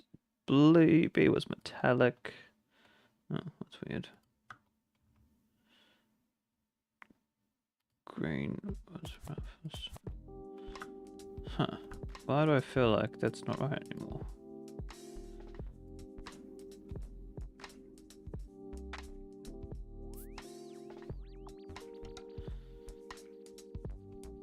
That doesn't look right either.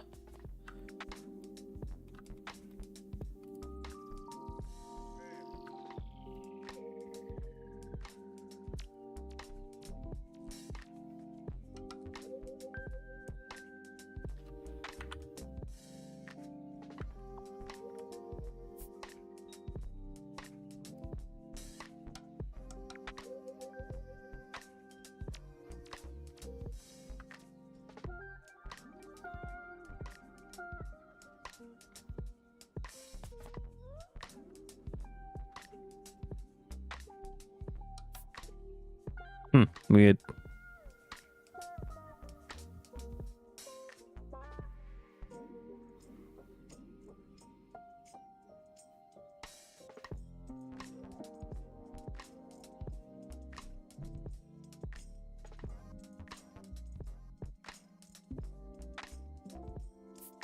Yeah, man, McCree, you've been around for a while then.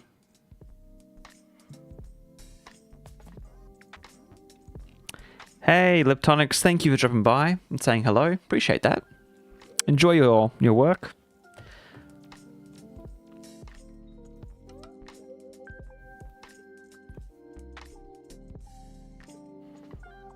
I wonder if it's the normal map.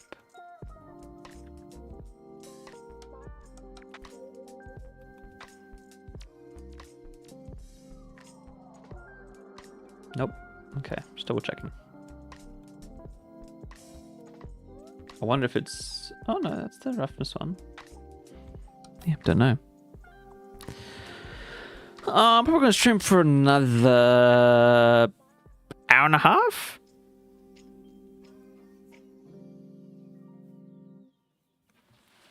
Right now it is 10 to 2. I plan on streaming for another 40 minutes, but we might see if we can make it till 3. I know it's a late for a lot of you now, but, you know.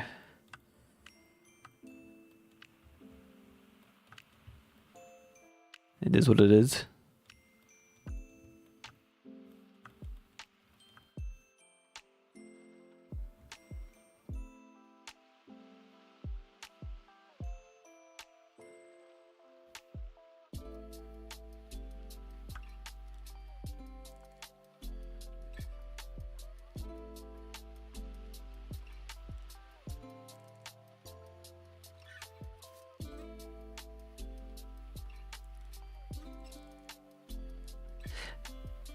I'm gonna have to import freaky lines.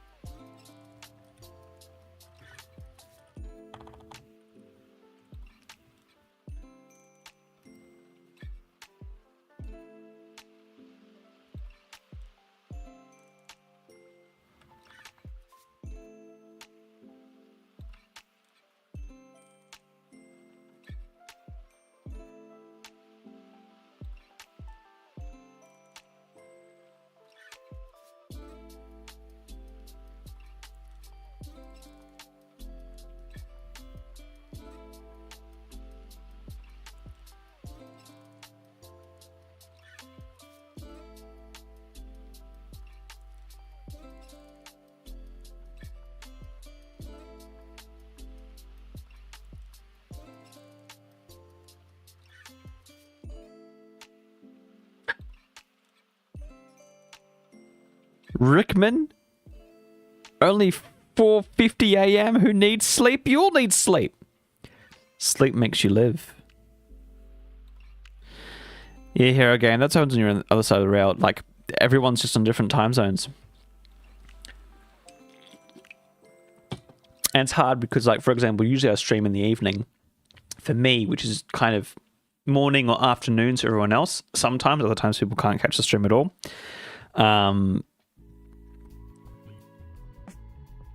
Hey, Daniel. Yes. Good to know. The production release issues are resolved and it's now over. Fantastic. Good to know. Happy for you. Happy that that time has passed. But the issue with me, right, when I streamed in the evenings, it's a Friday night. I don't want to be working, basically. But my wife as well is like, oh, I want to hang out with you on Friday nights. I don't want you to go streaming. Which is fair enough. And so that's why I tried streaming in the day, because no one's home right now. I can be as loud as I want and no one can hear a thing. It's fantastic. I love it. But obviously the issue is that people aren't always home. Or aren't always awake at this time, because it's Australia, mate. But yeah. Okay, cool. That hair is like that. So we can UV unwrap that a bit later. Next is the hair tie. And I know people are going to be like, oh my gosh, you got all this work for a bloody hair tie? Yes.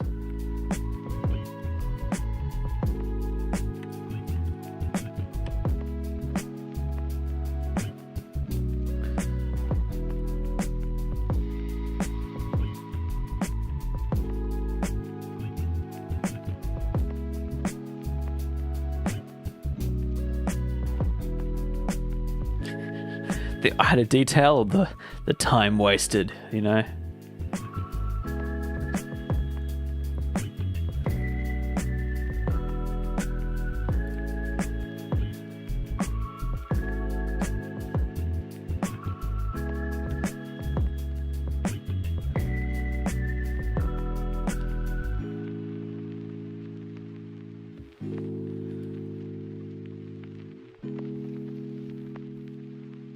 Is that right? Let me double check.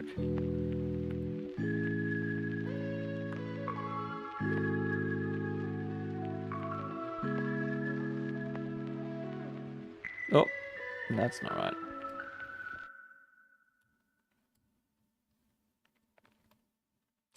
See, that one's shiny too. What am I doing differently? Oh, is that it? That's probably it.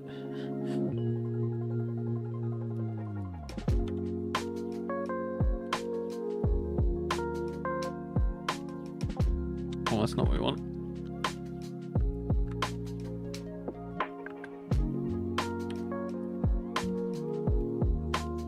No, that there, and that there.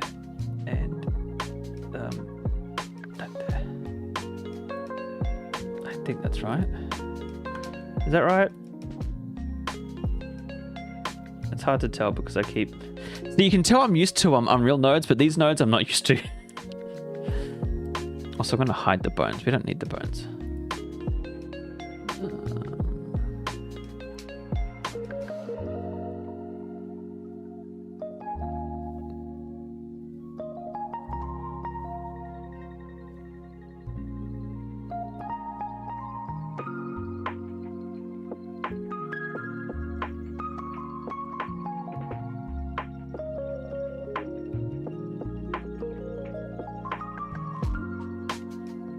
Hero of Game asks what my favorite part of the dev process is.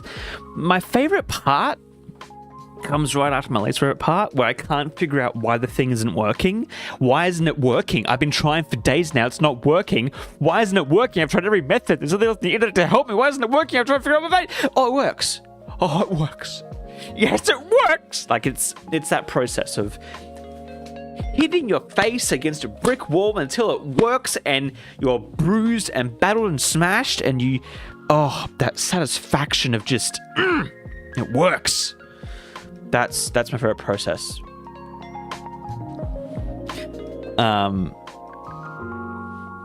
Exactly, Dan. It's the same with math. It's like, why can't I understand this? What is wrong with the, like, and then you figure it out and you go, oh, okay.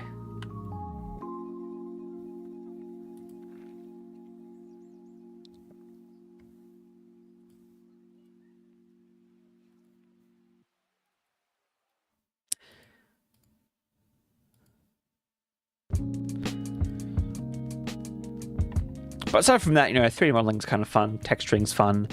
I do like blueprints now. Blueprints, though, are like my bread and butter. I dig blueprints. There we go. The shape's hidden now.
Hey, Hero, thank you for coming to stream. Appreciate it, man.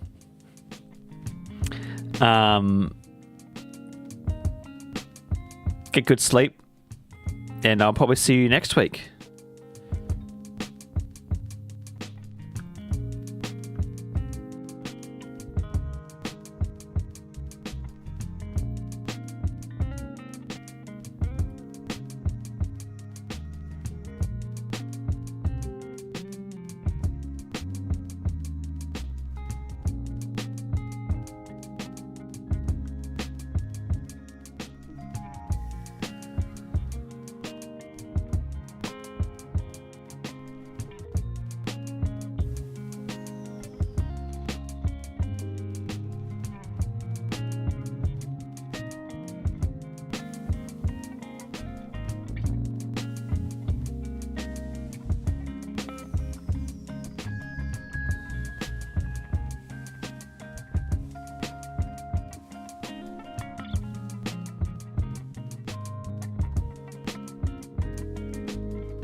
Dan asks if there's any plans for the weekend. Got a few things. I've got a birthday party on, a kid's birthday party. Groceries, church, you know, the usual.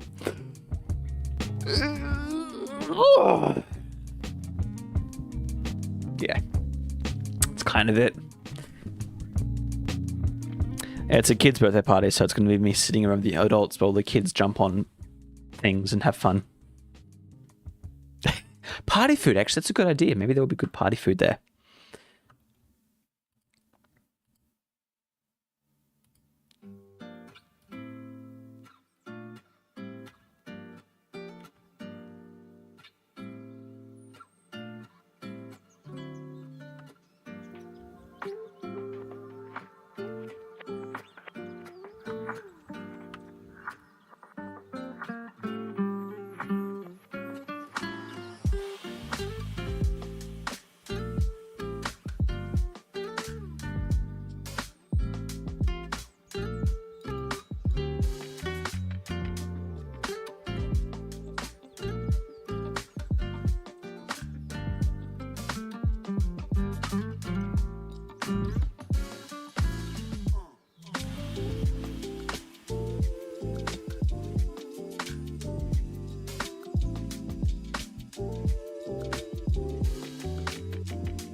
How's chat doing? How's everyone feeling?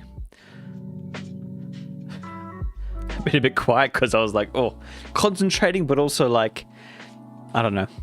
You need a break. You need the down times in the streams as well. So now that I've recovered some more energy.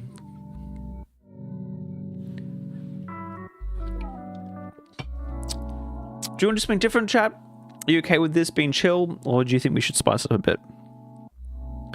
Cohen's making a door in Blender. Oh, buddy. Doors and games. That's like the trial true design. What would you say? Like every single person has a like a TED talk, basically, a GDC talk on why designing doors are so hard in video games. That's why I just mentioned that, because doors in video games just reminds me of everyone complaining about it.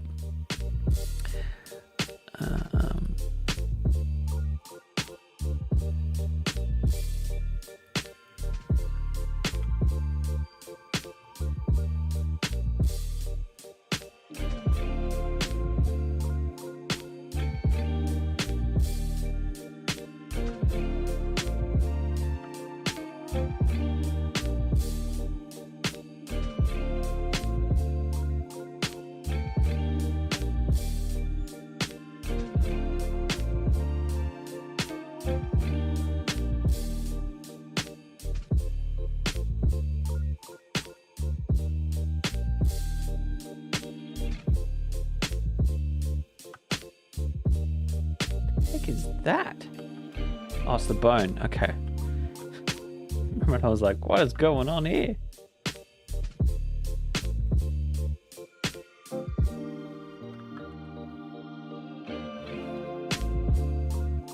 We get a sun probe.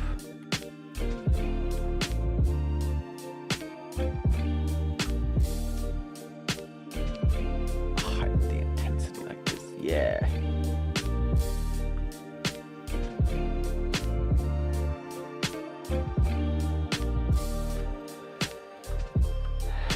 It's interesting. It's interesting.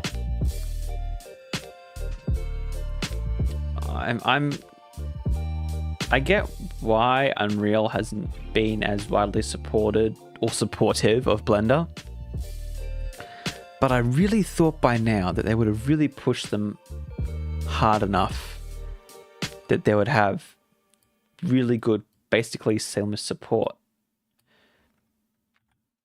It's just interesting to see how not little, that's the wrong word, but like solo devs, we don't have as much strength as we think we do, or influence.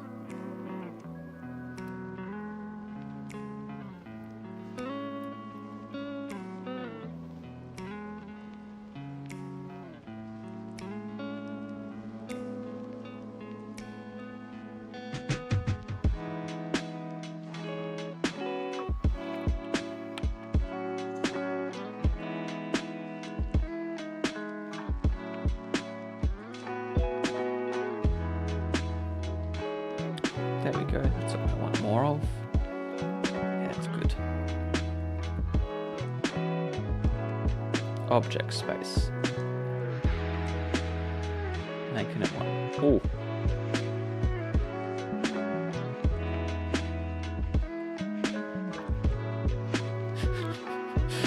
Oh dear.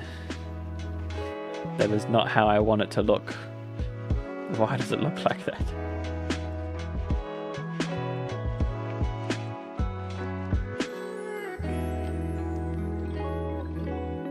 Exactly though, it's like there's a send to Unreal and Unreal to Rigify that kind of official, but like if I make a blend file, put it in Unity, it'll just work. It'll just export it to an FBX for me. It'll have all the animations, all the textures, everything. Bada bing, bada boom. It unifies a lot better. It's kind of cool though, isn't it? Look at that. It's like a diamond. It's like terrestrialization in Pokemon.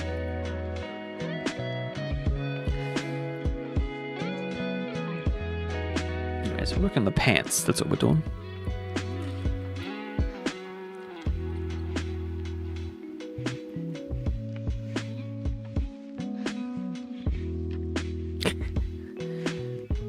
recommend. I mean, you're working on a camera system and wishing there was a cinema machine equivalent. I feel like Unreal has a pretty good camera system if you're using springs and stuff. And then you can just kind of affect it with, is it sequencer? Is that what they call it for the cinematic cutscenes and stuff? Surely. Right? Or are you running into different issues there?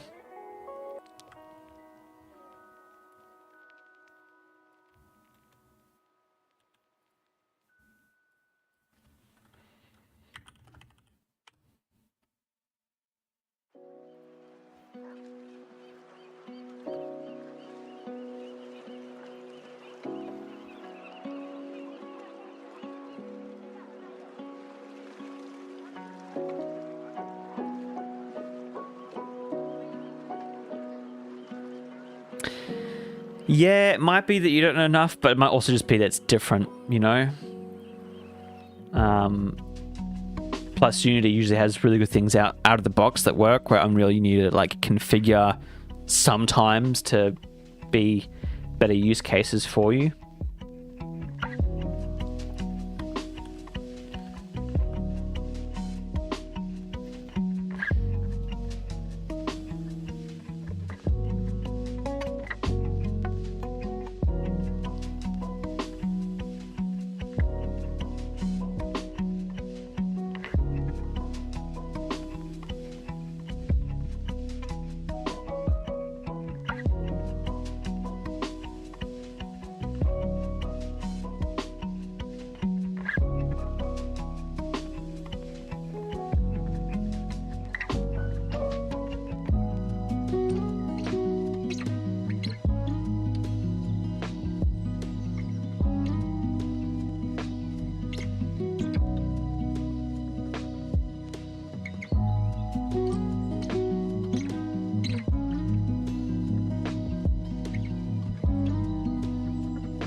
Alright, more Googling, figuring out how to Blender.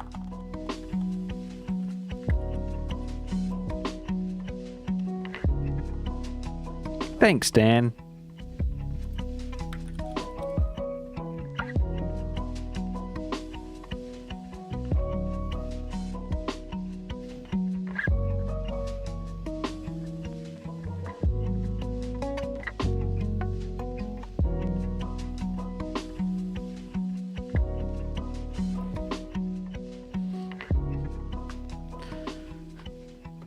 I mean, really, I should just export this as an FBX and see how it looks when I put it into Maya, shouldn't I? Just do that.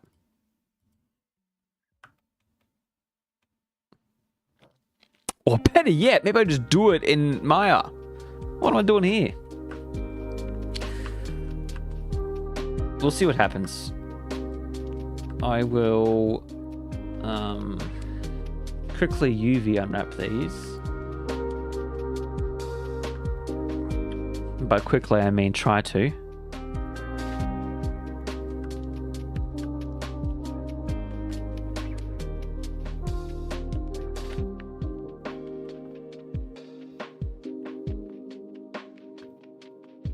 Actually, it might be easier to UV unwrap this and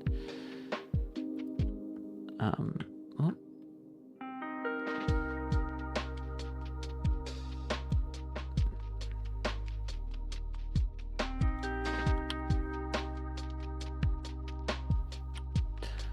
And project from view.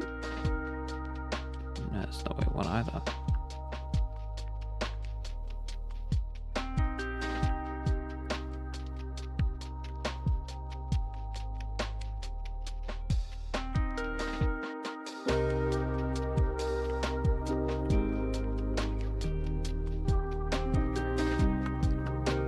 Yeah, look, I'm just going to delete this. What's the scaling for it all?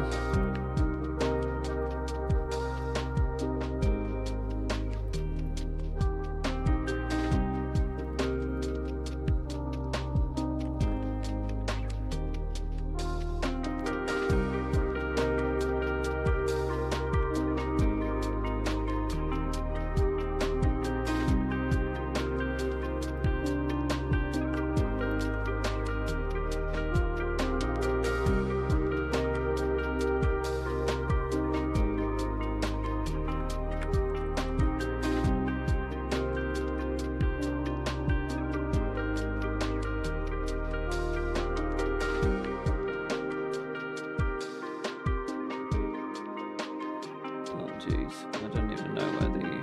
Now I'm gonna have to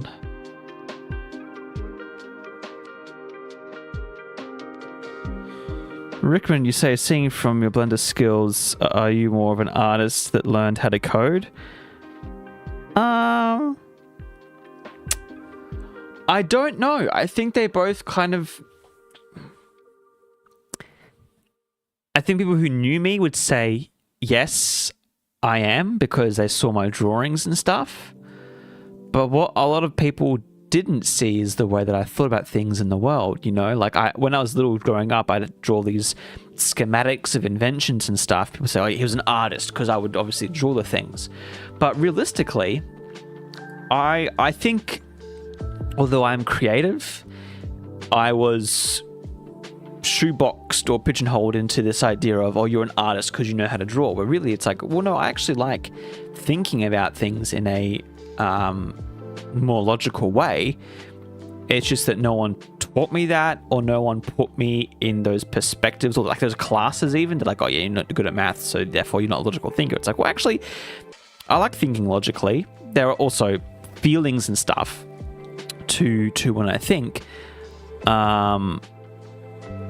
And I think most people are technically artists that learn how to code, because if you... hello, Sir McKnight. Welcome to the stream. Because if you're a kid that grew up drawing and then you learn to code a bit later in life, then that's basically what you are. I picked up Blender before I picked up... Oh, no, kind of the same, really. Blender and Unity, I learned kind of coincide each other.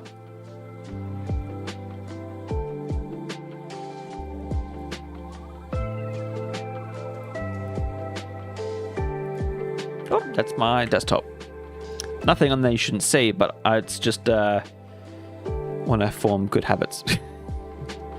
Last thing I need is any of you to see in the future, you know, bills or messages with business, which I don't have right now, but I will have in the future.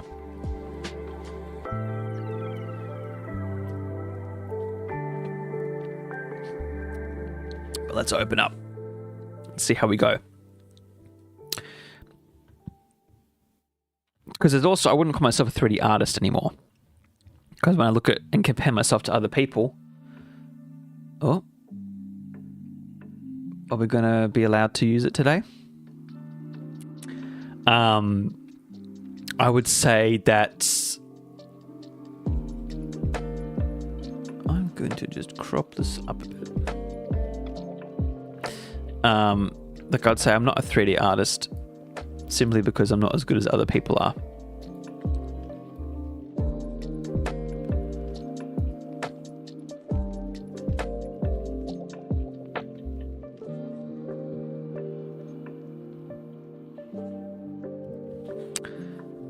But welcome to some of the newer viewers in chat. How are you all going today?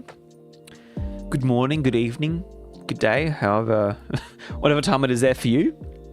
It's currently 2:20 p.m. here in Melbourne.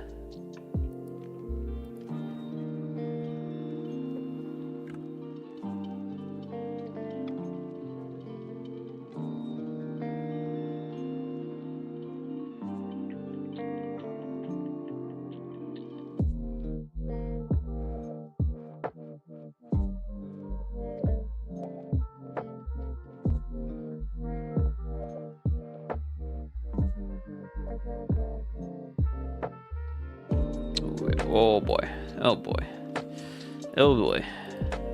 What are all these things? Okay.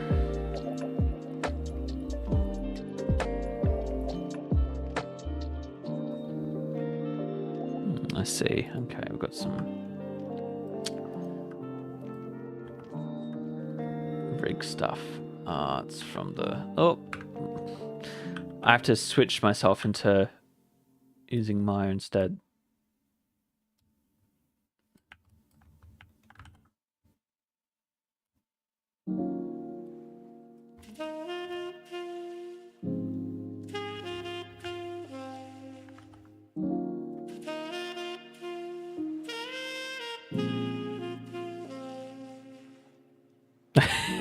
Thank you, Rickman.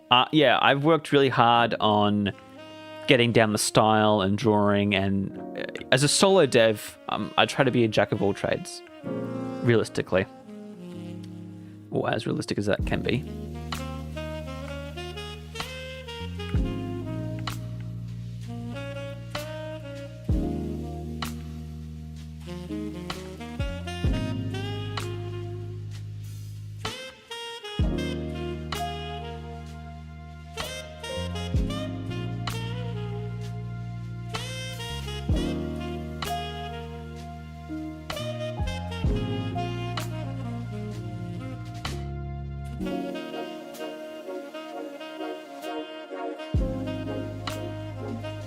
Oh dear. Yes, this is not going the chat. Oh no. Oh no. What's going on? It's what you get for importing things from Blender to Maya. It's oh boy.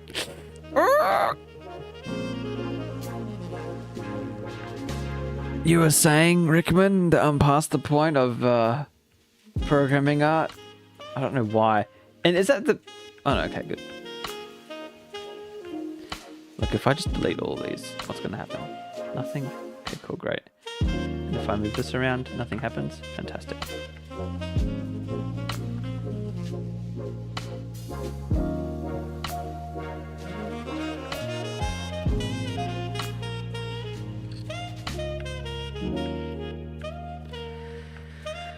Oh, I haven't done this since university. I really don't like Maya, but...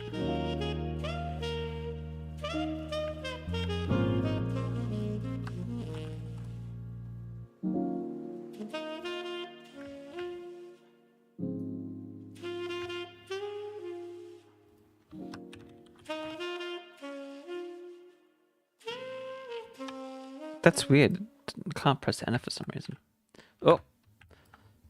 I'm going to just combine these, actually.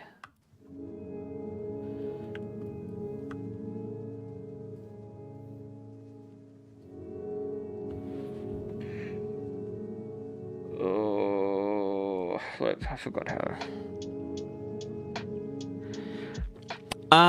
Sure. Corn asks, how does Maya compare to Blender in your opinion? I think it's slower.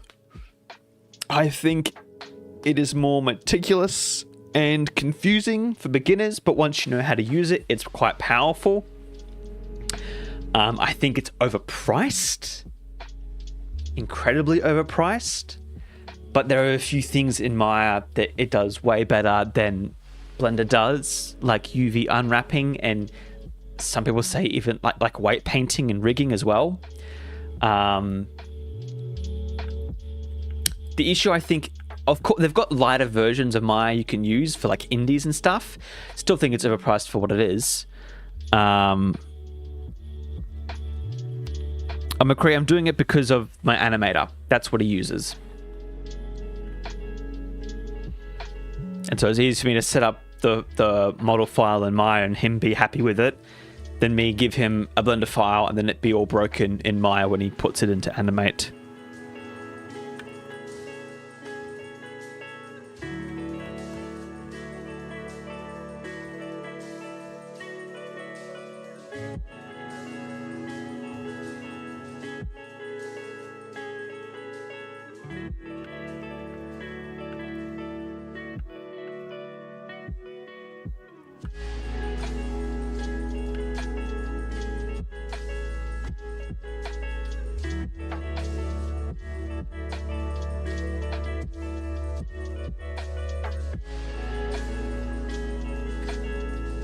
Yeah, overpriced to get 3DS Max. There's a reason why I've never touched that. But I had lecturers who were like, yeah, I bought it when it was perpetual, so I still have old versions that I can use. It's like, oh man, that's what I want. Like Photoshop, if I could go back, and I think it was CS6 was like the last time, or CS5 or whatever, if I could go back to high school and buy it then, I would, and just use that version forever. Because I use it the exact same way. There's no difference.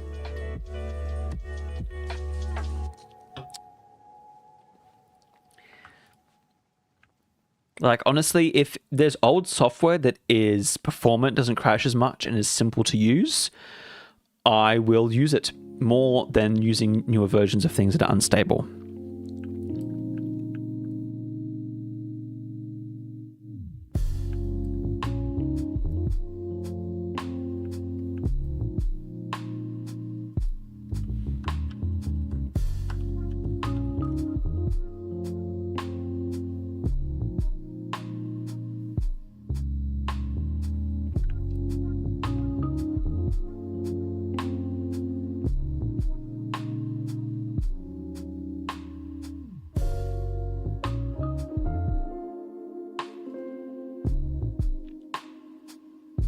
Yeah, so McKnight, this is like a Diner Dash-esque game.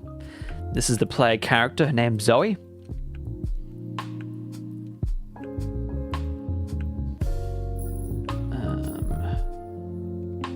Yep, body, that's good.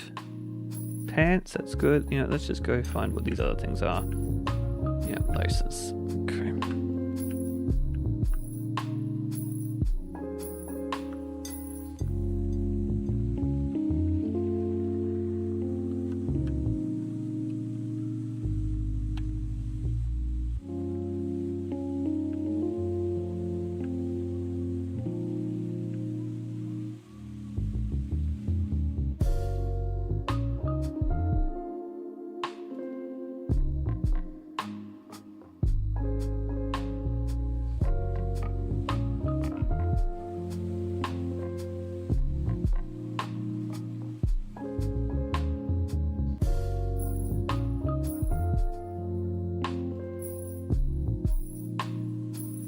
That's weird. Some of my key binds aren't working in my...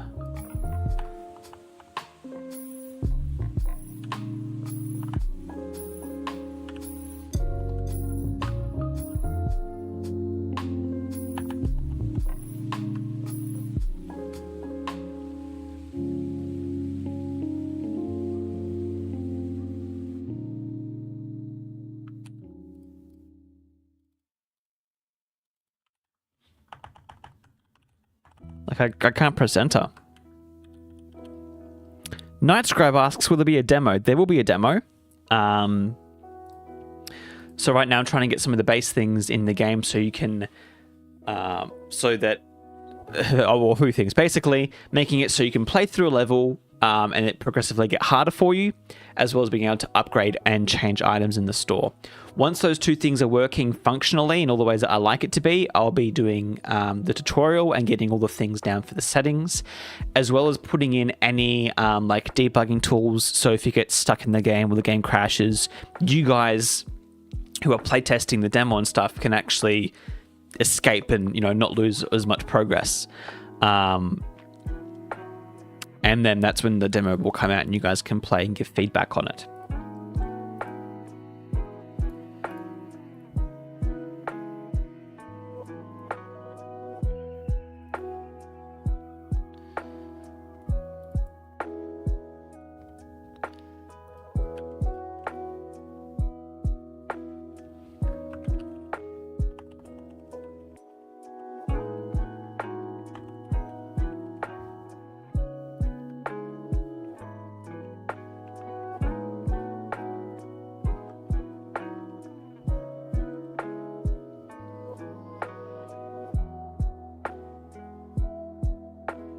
Yep, so now it'll all be through Steam.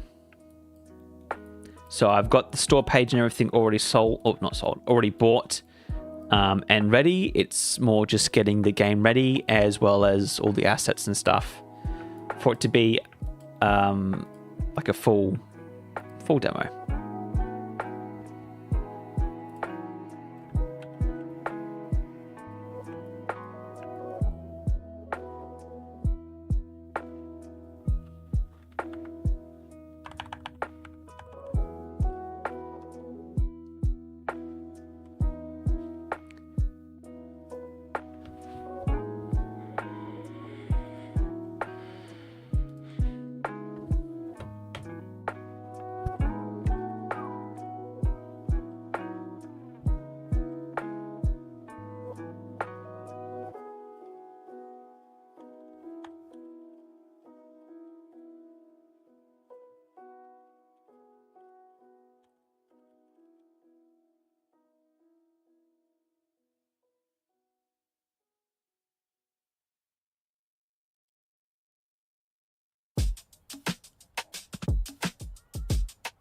It's got a sick beak to it, this one.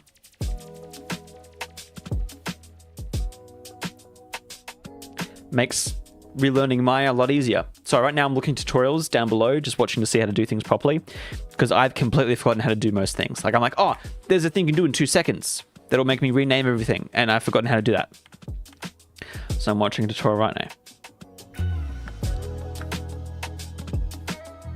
Okay, search and replace. I can't see what that is under. I don't know what menu that was under because the text right there is blocking it.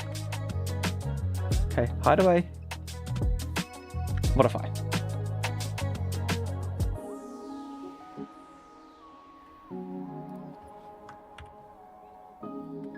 There we go. There we go, fixed it. See, look at that, look how quickly that was. Did you guys see that?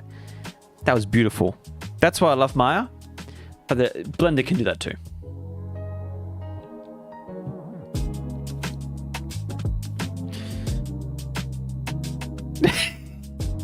Recommend, you're correct. But if we had a cheat sheet for Maya, it would be like a book. Like the mouse mat would look like this book, and you would just like, each time you had to notice how to do something, you'd be like, okay, so you want to go to this drop down, press this button, or here's the script you need to write for that part. All right, save the script, run it. Didn't work. Okay, reboot Maya. All right, change that file. Yep. All right, cool. If it worked, great. If it didn't, try it again, because sometimes it doesn't work the first time. Like that's what the cheat sheet would be like. Oh,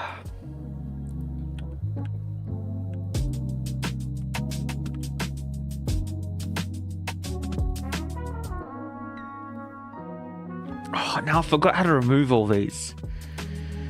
Oh, there's a way to do this.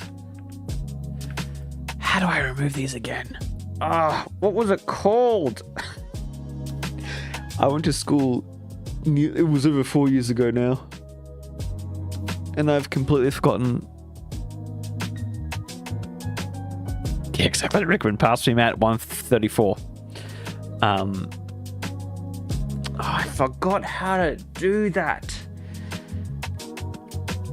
How do I get rid of the red things again?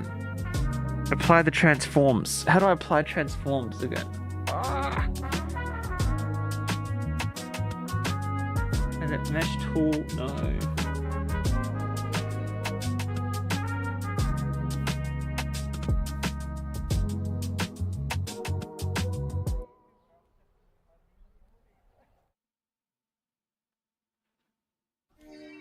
There was a cleanup button, but I forgot where that cleanup button is.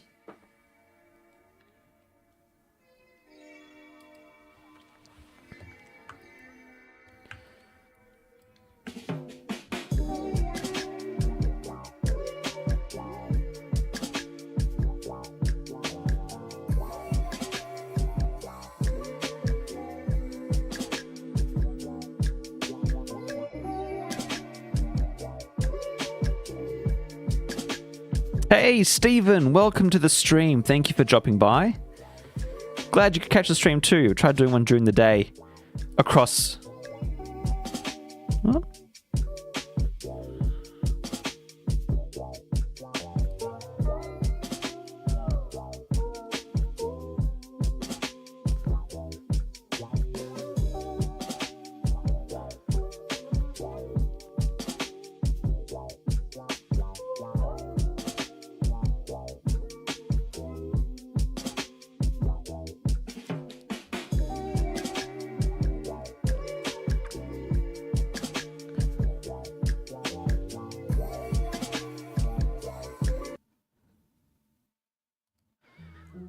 Sorry. Notifications from YouTube Studio. They're like, hey, this other stuff's happening. And I'm like, too many things happening. I need a producer.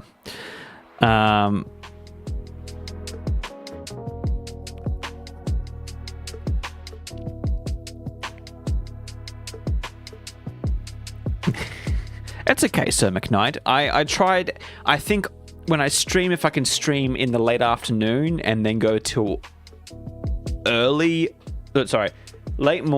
morning, early afternoon, that's a good time. I wanted to stream earlier, but I wasn't ready, unfortunately.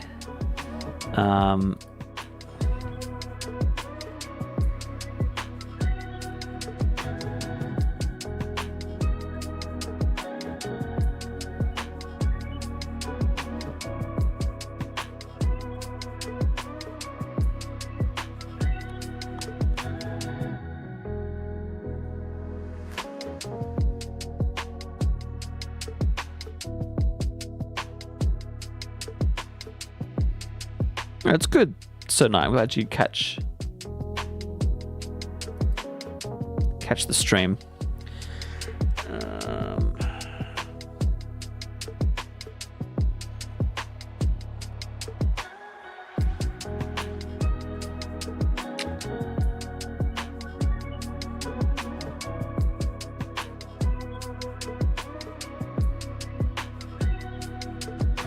Good, delete all.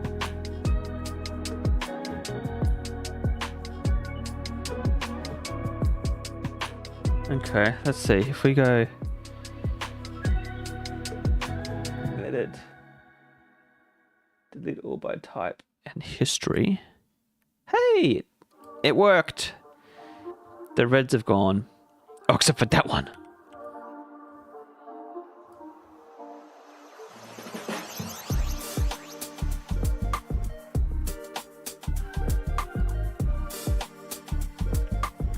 See if I delete that one, what happens?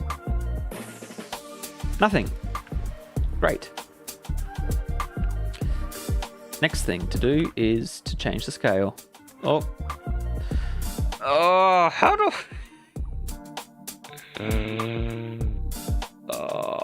how do I set it so that it's the whole object and not just those?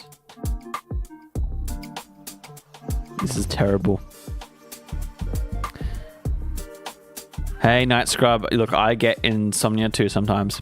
Can't sleep. So far, I'm digging the music too.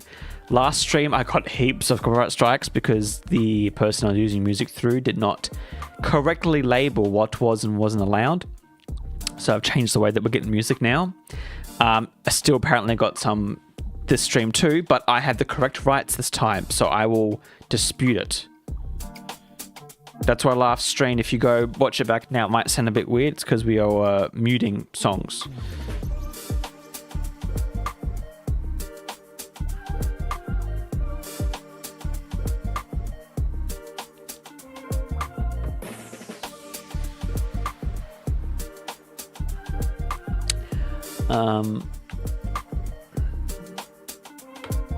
I'm literally having to Google everything and how to do stuff in my how to scale every object.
They're all locked to scale.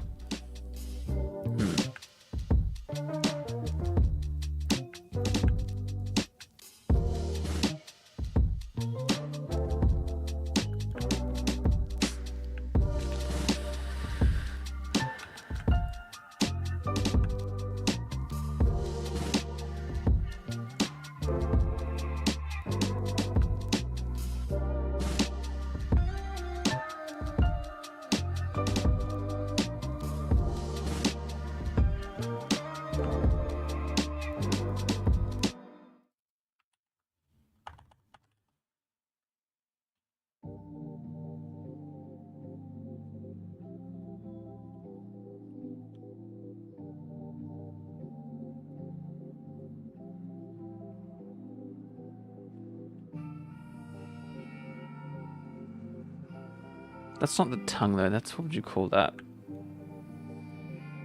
Tag, right?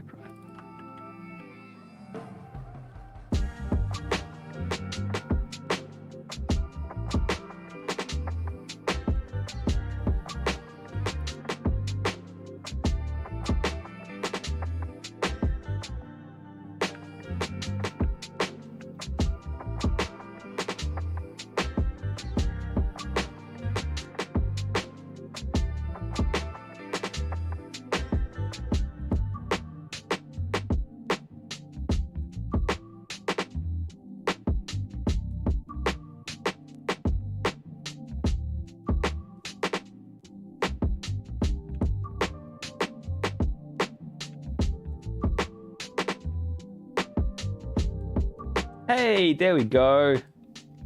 Oh, that's messed up. But we'll figure it out.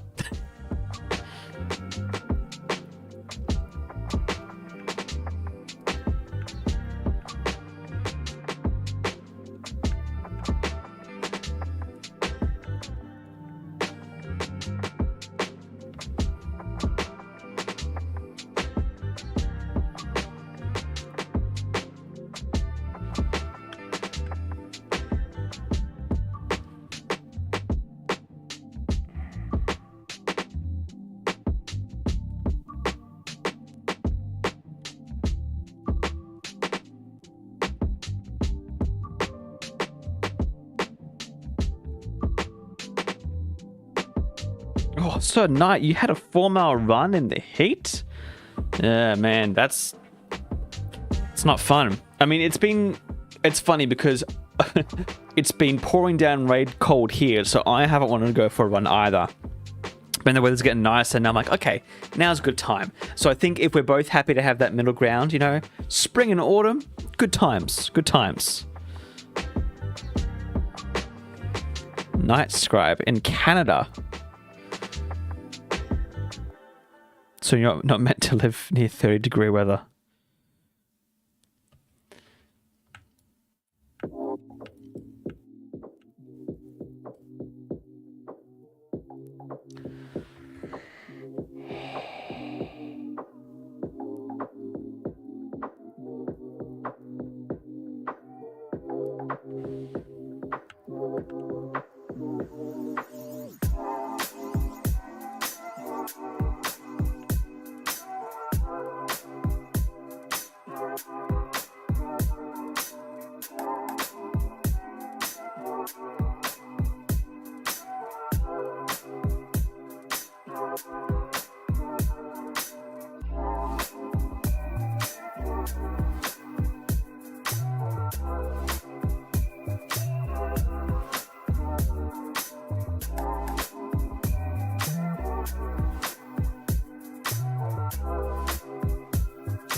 Welcome everyone to the new stream where it's Nathan figuring out how to use Maya again. Just going to say, this does not come back easy to me. Oh, I've completely forgotten how to do anything.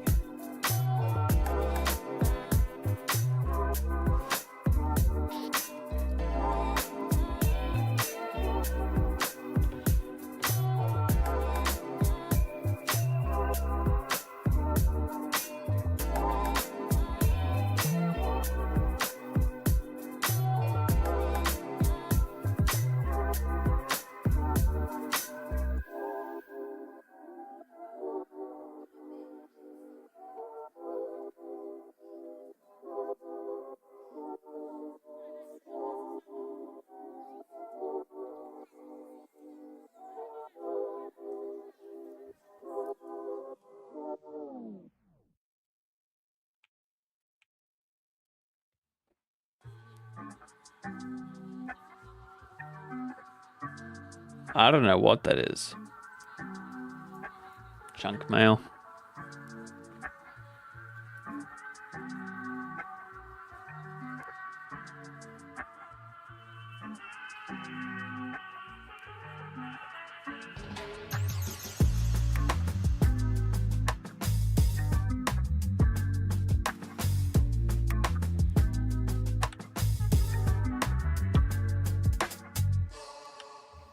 My keyboard disconnected, that's why.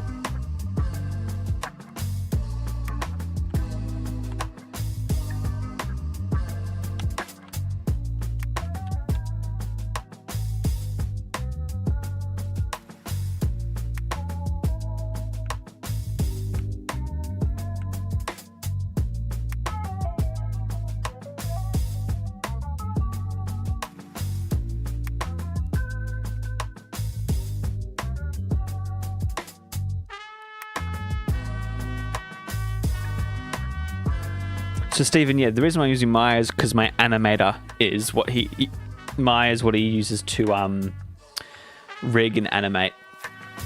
So usually I do Blender, but he's a Maya guy. So to make it easier for him and for me to kind of pick up a tool that I probably might need in the future. I know some of you will be like, no, you don't need it. It's like, well, companies still use it and it is pretty good for UV. That's what I was going to do here actually. Let's do some UV unwrapping.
That didn't work, did it?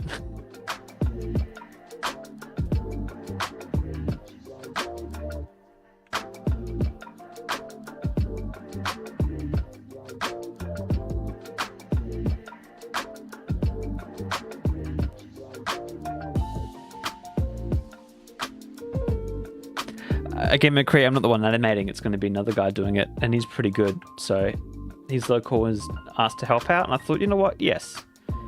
Doing animations will take that burden off me.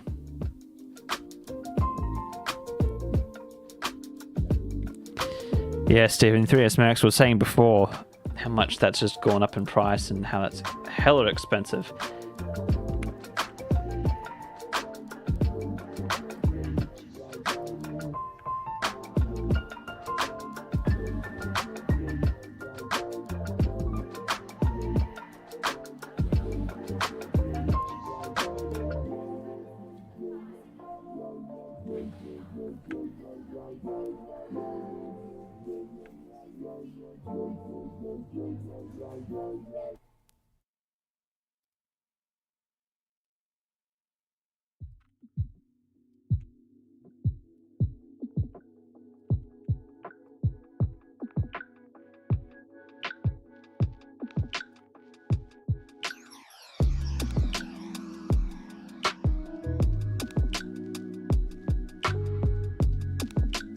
That's what we wanted. Hey, yes, we did it.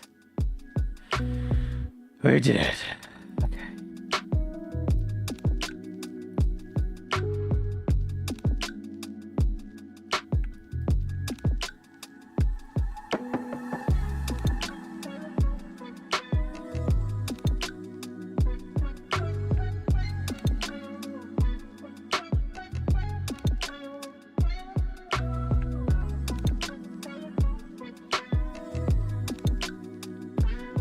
Rick Min says, I'm going to go grab some food. Thanks for the stream. Hopefully be able to catch up another time soon if my sleep keeps up like this.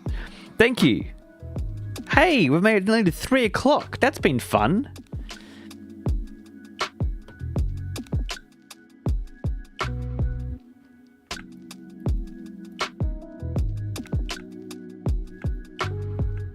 Now,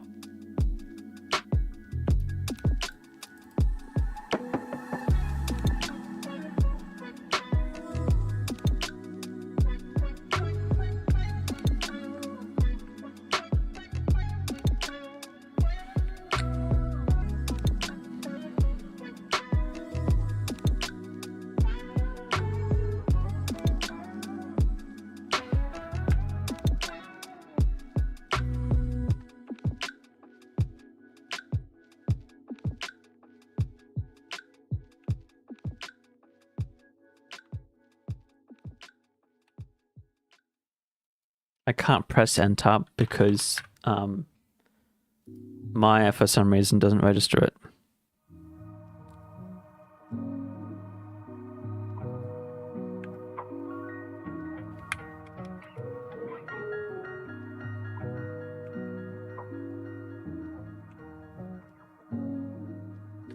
Now, aside from doing this by hand, what would your methods be, 3D modelers, for modeling this piece of hair? Because what we want it to do is want it to let me get object mode. See how the hair streaks here are going around? I have a shader that will take care of all this. This is just a placeholder. Everything's done in Unreal and materials, but we want things to be coming out like this, how it is here on this side, but all the way around. What would the way be, the quick way that you would all do this in Maya? Sorry.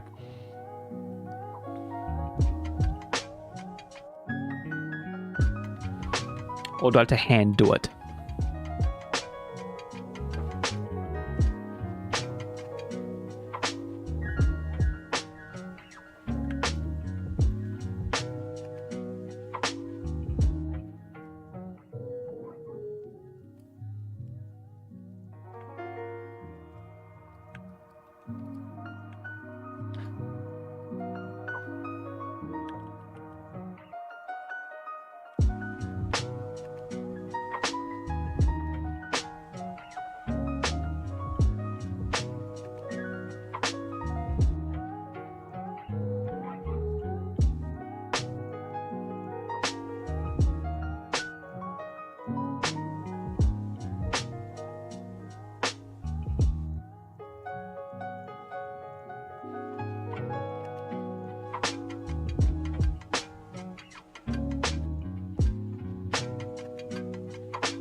Nope, that's not what we want.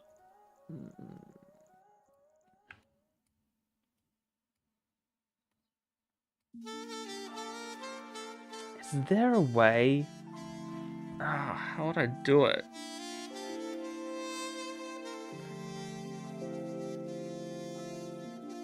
Contour stretch? I don't even know. No.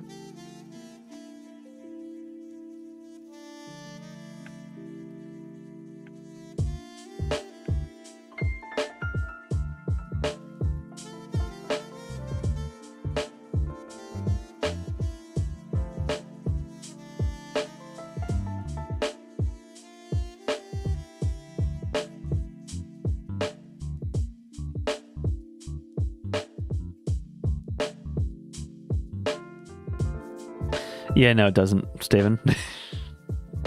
Unfortunately, it does not.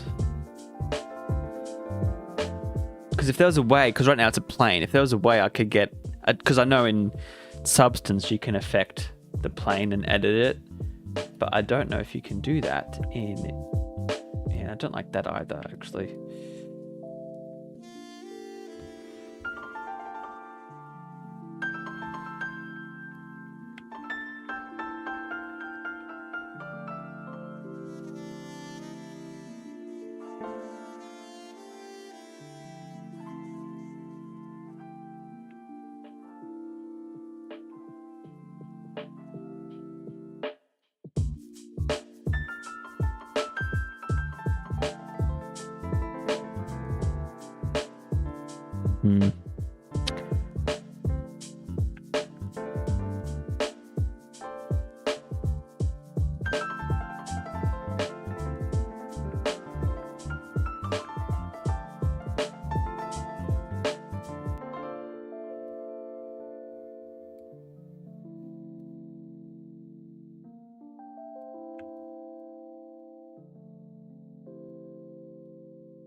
Yeah, all the tutorials online right now are super long.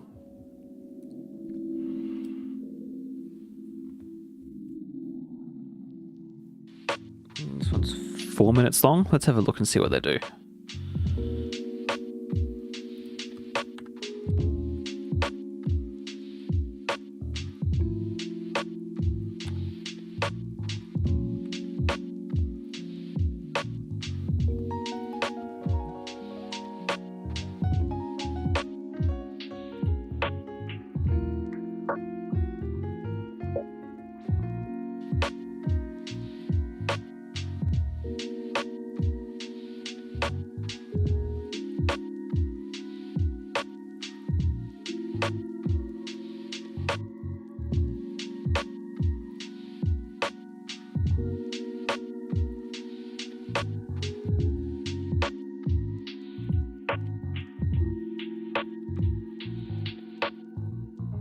Okay, they basically just do a... okay. Yeah, I don't want that though. Because basically what they do is they just do a proper UV unwrap, but they just cut it in the right spot and then unfold it from there. Which I'm like, I don't really want that. Okay, I'll have to do more research on that, but at least we got that working. I guess I can try these other two, can't I?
Okay.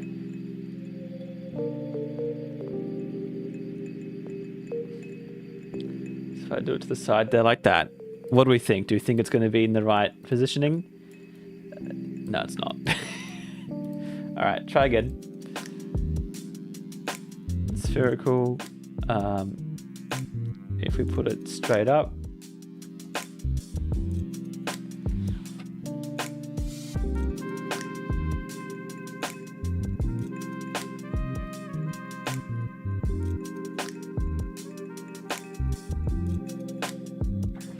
Oh, I figured it out how to do that. Cool. Great. Make my life just a little bit easier.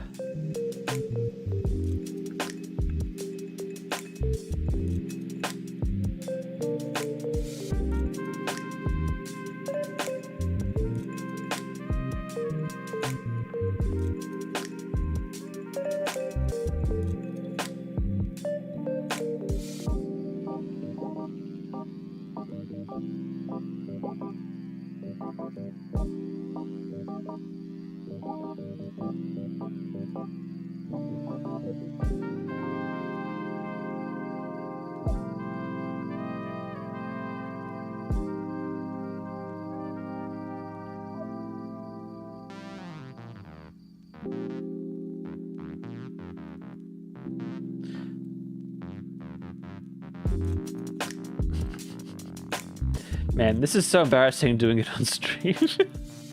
I'm sorry, all I feel is embarrassment right now. I'm just trying to figure out how to rotate this in the right direction. But it just doesn't want to go in that direction. Moving this thing is an actual pain in the butt. Because it's not like I can move it in this other direction. It just wants to move in this direction.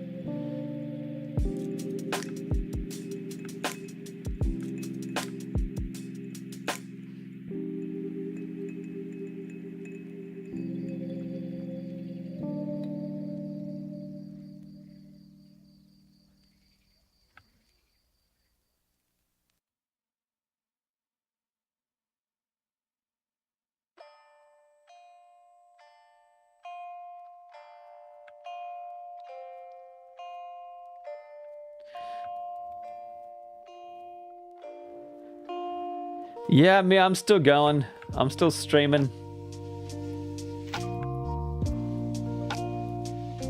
I'm powering through this experience in Maya. It's oh, I'm so sorry, Chad. This must be so insufferable for those of you who actually know how to use Maya. Like, what's he doing? That's not even the correct way to do any of this. This isn't game dev. You're not a real game dev. You don't even know how to UV unwrap properly. It's like, yeah, well,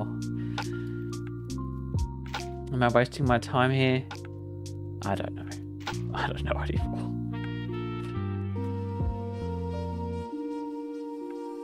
Maybe a cylinder would be better. Like, I do like where that shape is led, but I also don't like where that's gone. Okay, let's try this then. How do I rotate this cylinder? Can I rotate the cylinder? Who knows? Oh, I can? That's what I want. But not really. I don't want it like that.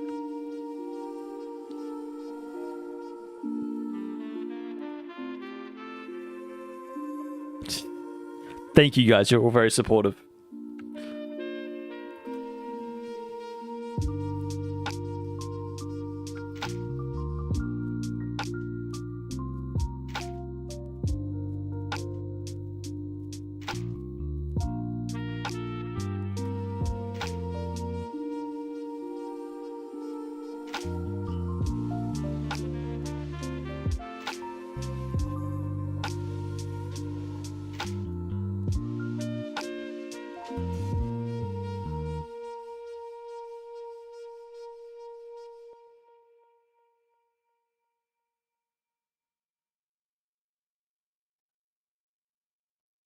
So there was a car at the front and I was like, who is that? I don't know that car. In the corner of my place, I don't know.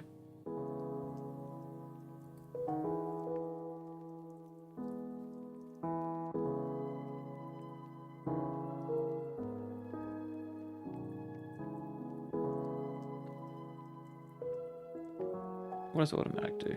Yuck. Normal based? I mean, normal based isn't bad. I would just want to move it just a little bit more. That one, no.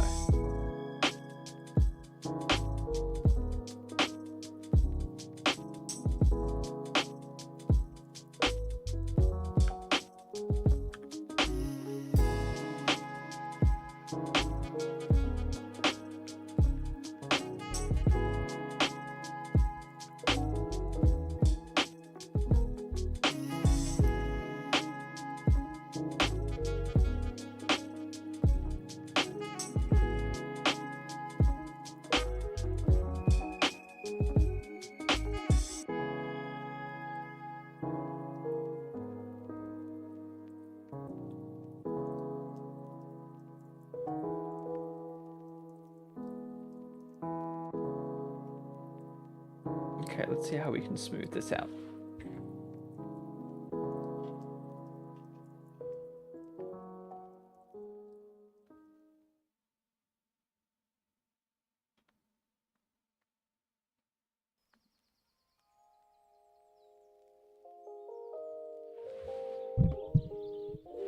I want to smooth it.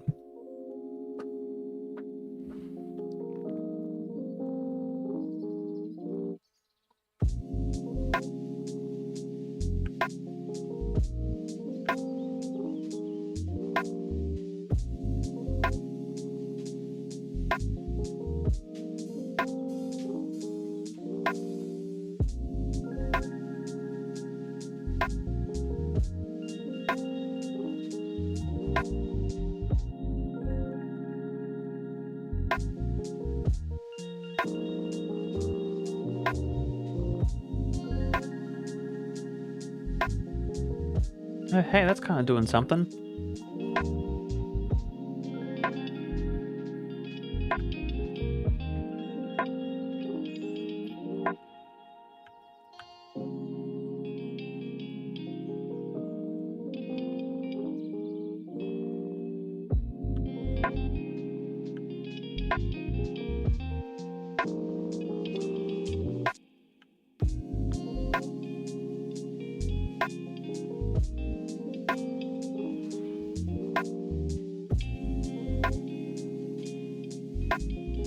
Smudge.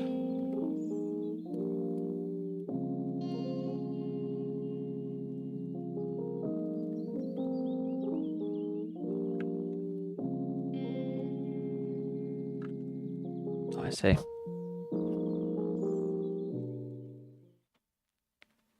Sir McKnight asks if I have any particular favorite video game or game series.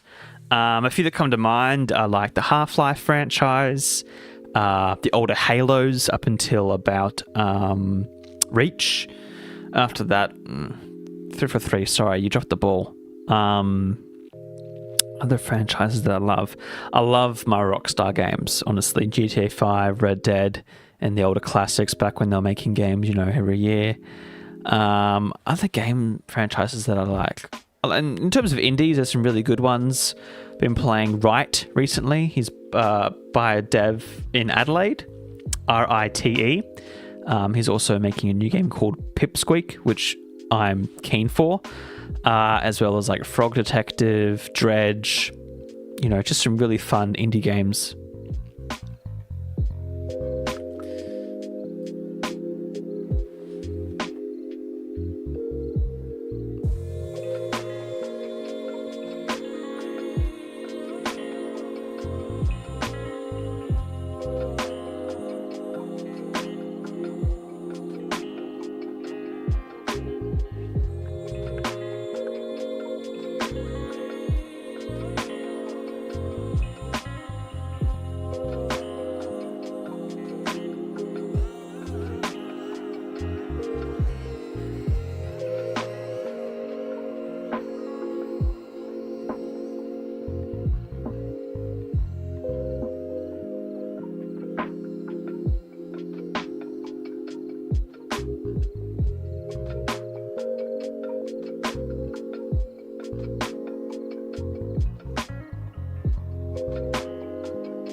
Hey, look at that.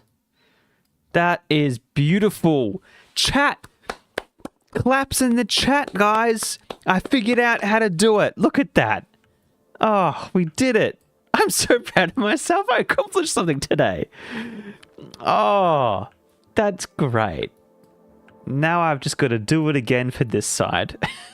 And maybe we can do it for that too. We'll see.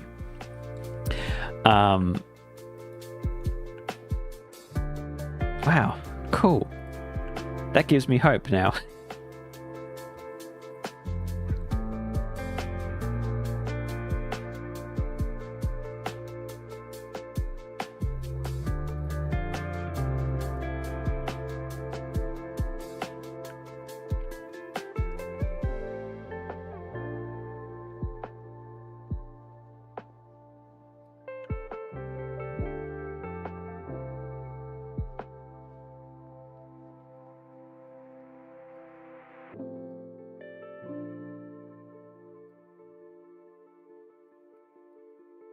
The only thing I need to figure out is how the heck can I use the transform tool for that?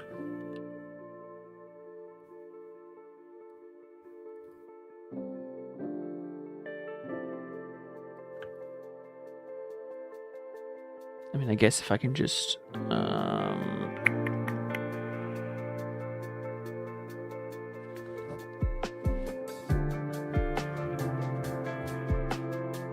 Jose, welcome. Hello. Thank you, everyone. Oh, you're all the best. All the best. But that's the thing, right? Like, you know, before you saw, I was struggling. I was figuring out, how the heck do I do this in Maya? I don't understand how anyone can do this. This is so bloody frustrating. And then you give it a bit of time, you try a few things, you experiment, and the next minute, you got a beautiful hairline UV unwrap like that. That is fantastic. That's wonderful. I love it.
The last little bit is just there I want to fix.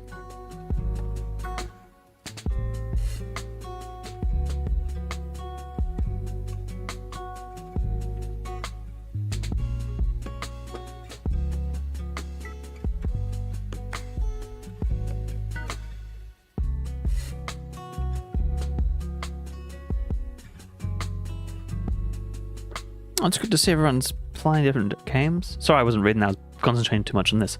But yeah.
All right, Colin, have a good one. Thank you for joining the stream. Hope you had fun. Have a good one. And good luck with all your future game dev stuff too. Really keen to see what you come up with in the future, mate.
Gomez Lee asks if I'll be implementing jiggle physics. Do you mean like hair physics?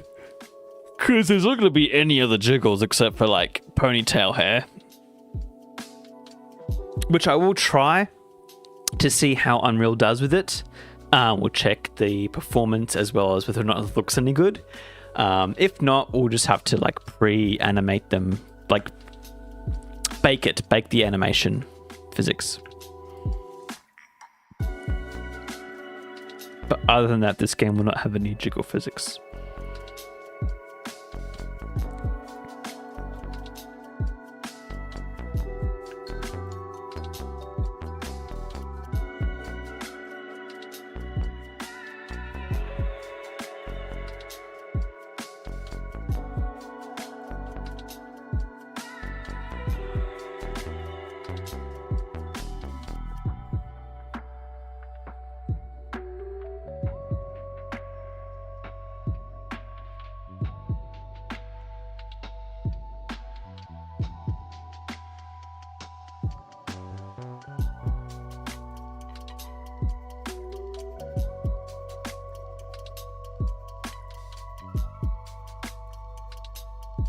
Oh yeah, Steve, how does that work for you?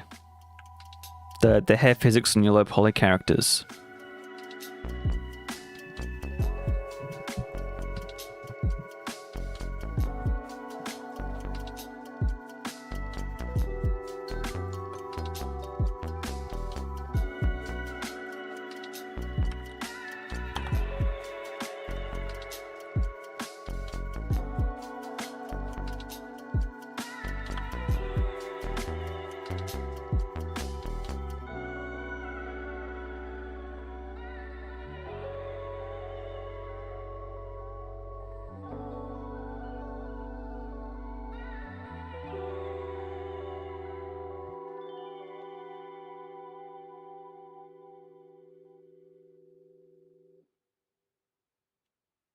Gomez asks, what's your dream game to make? JRPG? Not for me.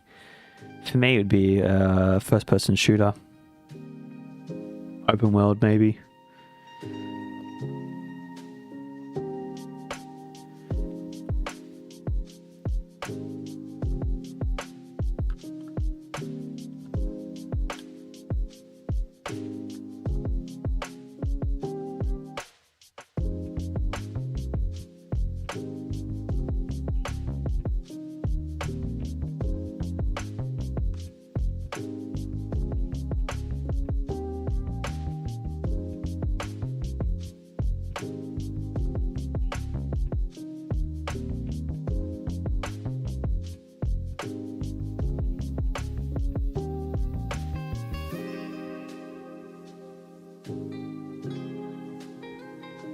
watching these tutorials on YouTube, and it's like, yeah, just press this one button and then it'll work. And I'm like, yeah, I'm pressing that one button and it's not working.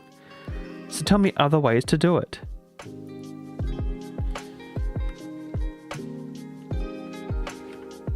Because realistically, right, what I'd like to do, this is how I would want it done, is I project the cylinder. You can see here, I've got a little cylinder projection right here. What I want to happen is, I want to be able to add and manipulate it so that I can have it follow the curve of this. Wouldn't that be nice? That's what I want. But I have no bloody idea how to even do that. Because I'm happy with how all of this hair is going, except for this top little bit up here, which I want to get fixed.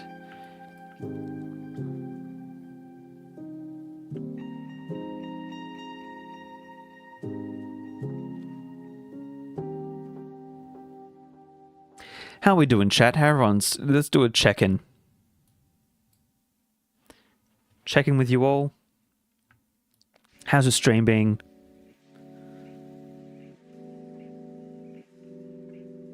Okay, Steve says in terms of the hair physics, it's pretty good. Just to influence the weight that's painted correctly.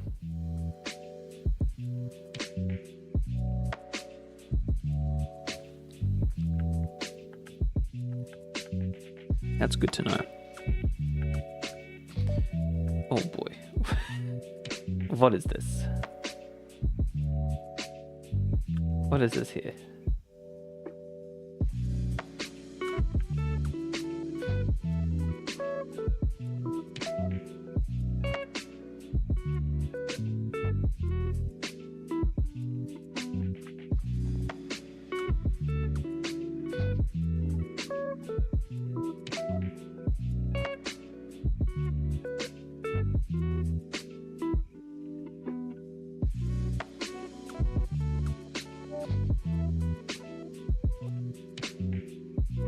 I see, that's the cylinder. Yeah, got it.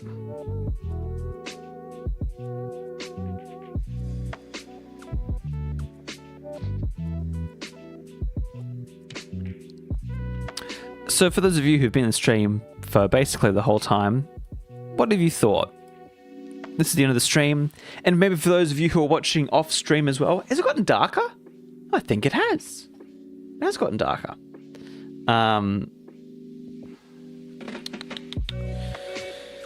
Oh no, that's gonna stuff me up. I nearly connected to Bluetooth and that would have done a whole bunch of other things. Man, why is this guy so... I'm suddenly getting all this junk mail for this 3D program that I signed up to ages ago. And I think the creator suddenly was just like, you know what? I'm going to spam you now with emails because no one's used my product. It's like, okay, cool. But thoughts and opinions. I know, Amir, you just woke up, so it's something nice to do in the morning, as you just said. But maybe for those who've been watching for the whole time, give me some thoughts and suggestions, things that you enjoyed, things that you might want changed. Because, yeah, one of the things I want to do here with streaming, I want to keep doing it, but also want to adapt it. And I want to make it a way so it's fun for you all to watch and enjoy. But at the same time, I want it to be realistic for me and what I can do as your streamer buddy. So, you know, do you want polls? Should we do some other things? Should we do some gaming? That's something that I'm like, I always think about. Haven't done yet. But I do think about it. I've been thinking about trying even some game jam games. Or some other indie titles. Yeah, Dan, like I usually do chit chat, but after about 2.5 hours, that's when I usually would end the stream. And so instead of ending the stream today, I've just been a bit quieter and conserved energy because as well, like if I just do chit chat, I will do less work. Like right now, like I'm talking to you right now, being engaging. Like maybe it'd be easy to play games and talk about stuff than doing some game dev instead. So maybe we can do that next stream. Yeah.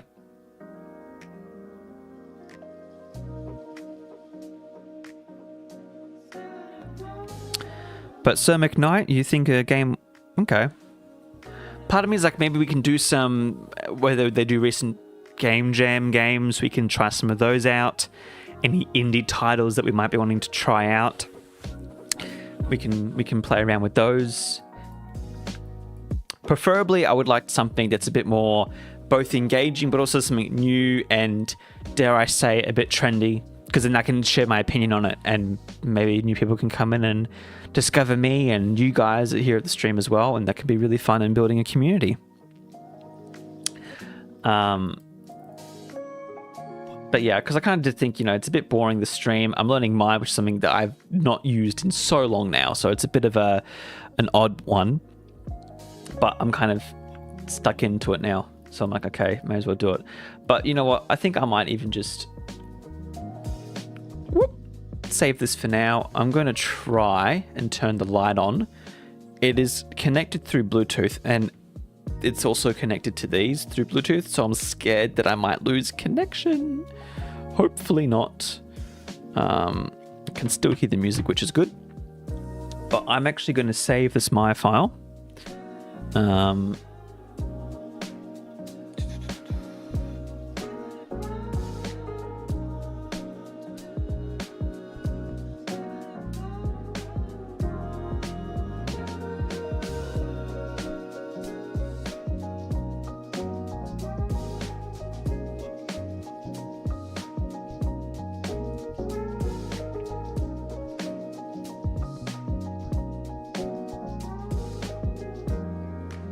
Cool, that's been saved.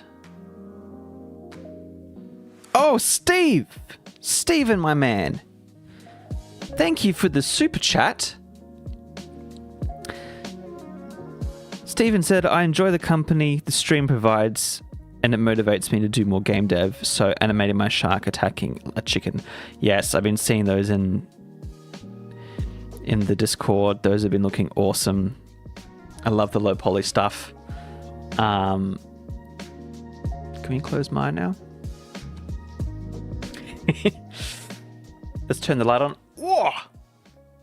Bright. Bright, my friends. That's very bright. Maybe we'll turn that down just a little bit. There we go. Okay.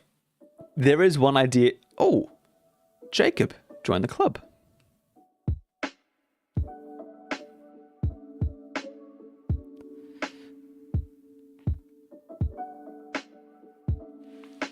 So Sir McKnight mentions how another developer does a series called Don't Escape with some fun games. Ossia said maybe inserting a little bit of gaming to spice it up would be good, or watching some animation stuff on YouTube and discussing it could be good ideas. Yeah, I could think of some other things we can react to as well on the stream aside from game dev. That's a good idea. That's actually, yeah, that's good. We should do that. I was just going to... Is it still busy? It's still busy. I cannot quit Maya because the application's busy.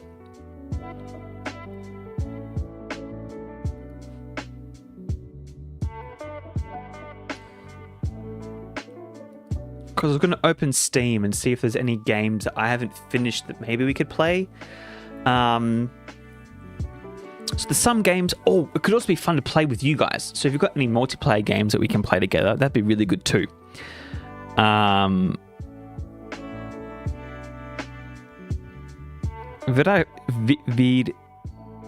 Vidovic's Arts, welcome to the stream, friend.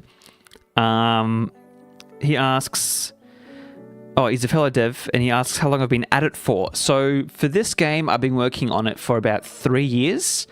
Last September, October, I switched from Unity to Unreal.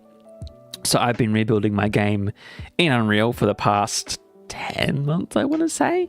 Part of that has been doing it full-time, doing it while also working full-time. Recently quit my job and kind of in between things right now. So I have a bit more time to focus on that while also stressing about life things. But it's coming along well. Hoping to have a demo out eventually. But in terms of how long I've been going at it, game dev wise, I've been doing this since I was like 14 and I'm 26 now. So you do the math on how long I've been wanting to make games for. All self-taught. So yeah, people was like, 3 years, why isn't it out yet? I'm like, well, I did work full time, so I've had maybe 4 hours a week on it max, as well as then switching to Unreal, where it's like, well, you know, learning a whole new engine. Yes, about 12 years of game dev. And obviously that's been self-taught stuff. So a lot of those years, that's another thing actually I wanted to show you guys too, is some of my older games that I've worked on. That's another probably video idea I might do of like 12 years of game dev, which would be fun to see. But right now, actually, we're talking about the stream because we've been going for quite a while now, and we're just going through feedback on things that people have liked, maybe things we can do differently in the stream. Because I was just doing some stuff in Maya. I've been doing stuff in Unreal today. Ugh, trying to get my foot up because I haven't sat up for a few hours now. All right, Night Scribe, have a good night. Thank you for dropping in. And so I'm just talking a little bit now about other things we can do in the stream. So some have said playing Game Jam, or I've mentioned playing Game Jam games. Others have said playing other video games. Talked about like reacting to things on the internet, obviously news and stuff, which I did a little bit at the start.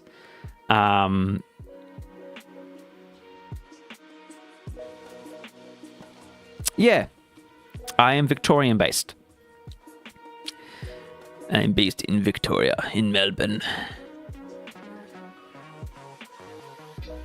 And yeah, so we're just talking a little bit about the stream, things we can improve upon, things that are a bit different. You as well. Wow. We've had a few people recently drop in from Victoria, so I don't know if the stream's location-based or if it's just convenient. Yeah, everyone has friends in Victoria, Australia, don't we? But yeah, it's cool that you're able to drop in and say hello. Hopefully you can tag along. I do streams usually every week, and if not every week, then I usually upload like a devlog or another game dev related video. But yeah.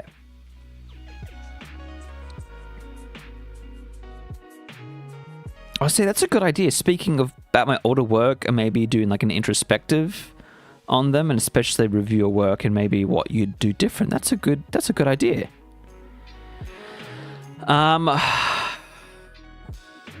Vid, there's not much. I've got an itch page, but that's got stuff from like 2016, so quite a few years ago. I did do a game jam in January with another team.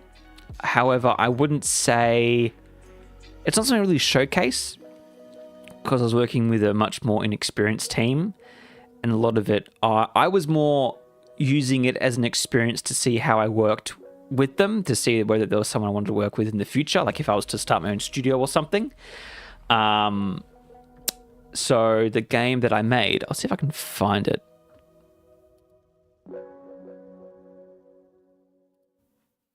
Oh boy, where even is it? Like, it's just a simple game where like bugs go across the screen and you squash them. So it's a very basic bare bones game. But what I'll do right now actually is I'll show you.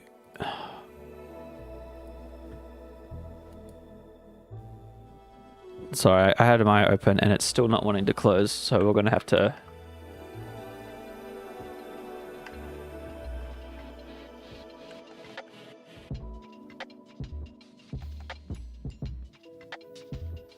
Once I close that, I'll open the Unreal project and you can have a look at it. If you haven't seen it already. Yeah, I'll show you, because you got before working on Coco Loco, I was actually working on a VR game. And going back now, I feel like I could probably finish it in quite a shorter amount of time. And I've got more focus and I don't know, I reckon I could do it in Unreal a lot more quickly.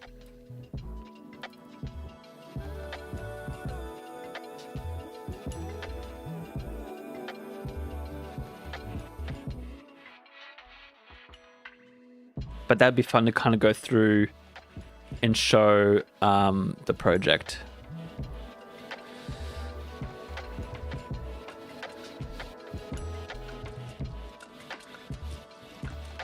So let me just minimize this. Open the Coco Loco game project in Unreal. So you can have a little look at the game. Right now, some things aren't working because I was working on the upgrade system where the meshes would change, and the new meshes that I've got now, so they can switch between the two. When they instantiate, they don't actually have the right tags for the NPCs to go to them. So usually we would have a working project right now where people will go up to the tables and sit at them. But right now that's not the case because when they're instantiated, I actually haven't made it. So they do that. I guess I could just... Oh, I don't know if I still have the logic for it though. Let me quickly have a look here.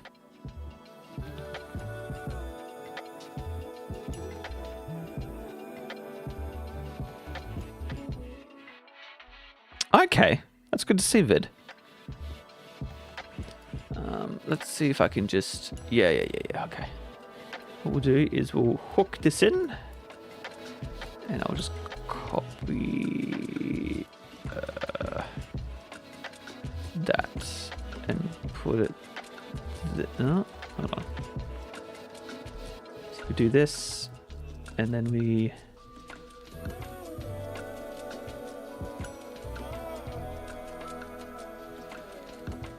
put it there like that, and then if we go, I should be able to know. Get material.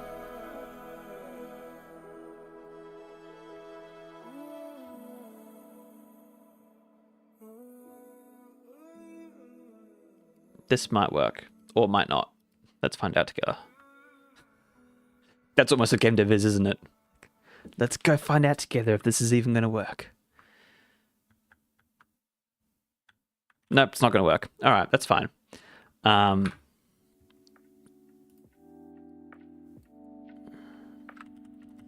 We'll undo all of this. Because, yeah, I was in the middle of getting it all from the save state, and I haven't moved everything over properly to the new save state.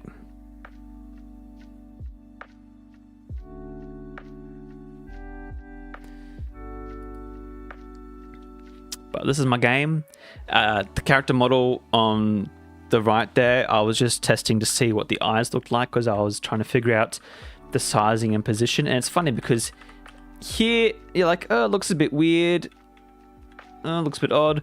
But where it is in this position, I'm like, that's good. I'm happy with that. And so usually, oh yeah, this guy will come and line up because there's no tables. Usually they'll come sit at these tables, orders will come across the screen. That's currently not working because of these cool errors here. And then if we go to the levels here, go to our results. Sure, we'll save the selected. At the end of the day, it'll show you how much.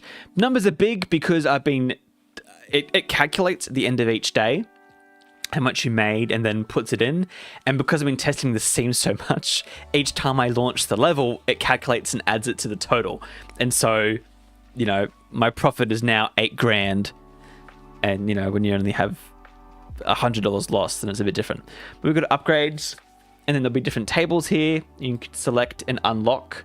That's the thing I've been working on this week. Yeah. Vid, I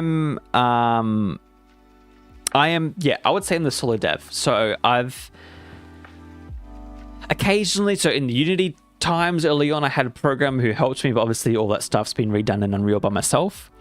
And he was so good at his being a programmer, he actually got hired full-time to be a Unity dev for a company. So that was the annoying thing because I started a group project basically with this, and everyone just ghosted me and left me after like a month or two. Or a few weeks, really. It wasn't even a month. But this one guy was really good. He was consistent. He worked in the game. It was fantastic. And I was like, bro, you are so good. We're such a good team. And he's like, yeah, sorry, bro. I just got hired by a company. I won't be able to work in your game anymore. And I was like, dang it. And so since then, I've been doing it solo mostly. I've got a few friends and people who are like, hey, I can help you with animation. So I've been sending them models and stuff. Nothing's in the game yet that is anyone else's. Everything that you see in the game is made by me or are free assets. But yeah.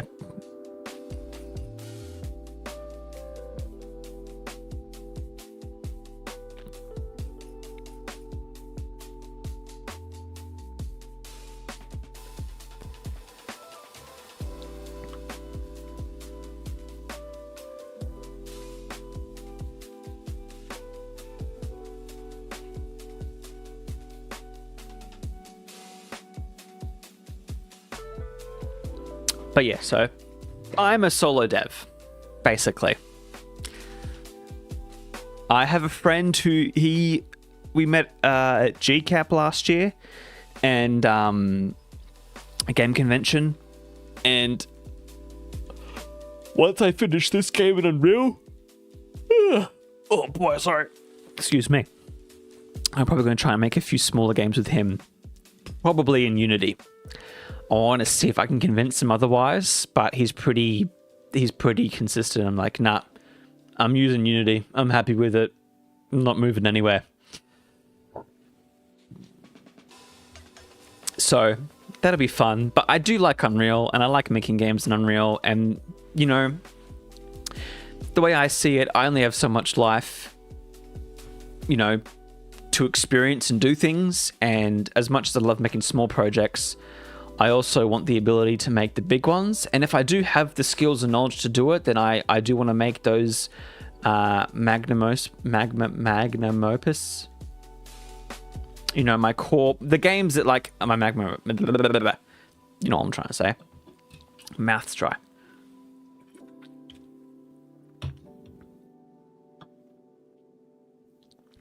Yeah, Vic, so I do go to the IGDA meetups occasionally. I was going to go last month, but I was double booked out of my control. I do go to them occasionally. It's more of just if I have anything else on, because have they announced for this month? I don't think they have they? Because yeah, I usually like to, I haven't gone to them for quite a while, and at work I was like, I'm going to go to them each month, and then work would just be too busy that I couldn't get there. Like, I know they're at night time, but it's like by the time I finish work, go home, get changed, then go to the event, it's like it's over.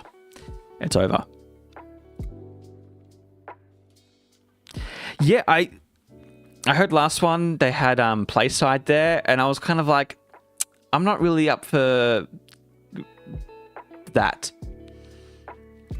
I heard they took over a bit, and a lot of them were there. And whenever, I don't want to say anything bad, because, you know, they hire people and I want a job. But whenever I go to those events and they're there, they're just very loud and inconsiderate, because there's so many of them. Loads and loads of people, where like other weeks I've gone, or other months I've gone, and it's been very quiet and kind of nice in a way, because you get to talk to everyone.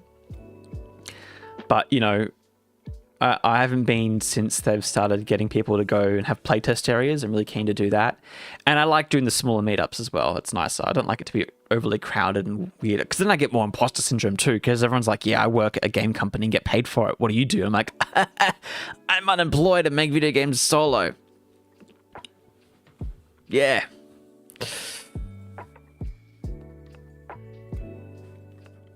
Yeah, it's usually the second Tuesday of the month, so they haven't announced it yet.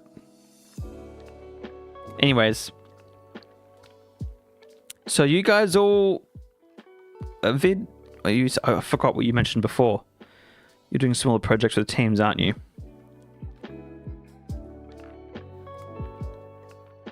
Exactly. So usually I'll try and share my work, and people are a little bit more inclined to be like, oh, okay, so you're actually doing stuff.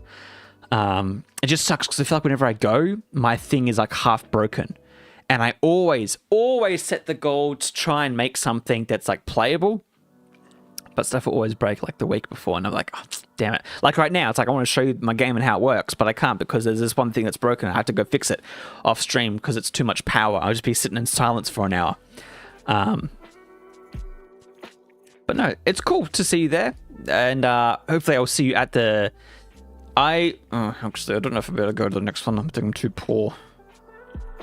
I'll have a look. Look, I have to see when it comes out, because I know sometimes they'll give out tickets or certain things and whatever, but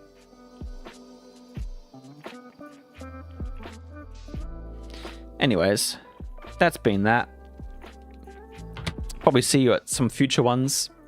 You'll see me and I won't know who you are, and you'll come up to me and say, hi, I watch your streams, and I'll be like, that's crazy.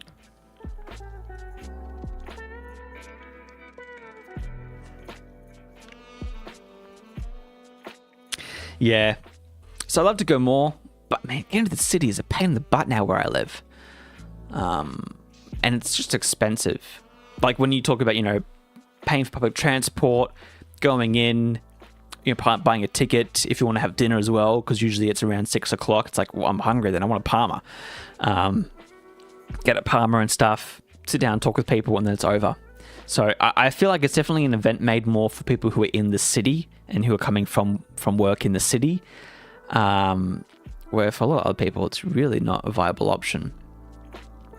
Like if I ever do start a game studio, I'm going to be starting it not in the city, out in a more affordable area. And I'll be doing events and meetups there where there's public transport that's a bit easy to use. The events will, be on some nice days where we can have a good time. Because, yeah.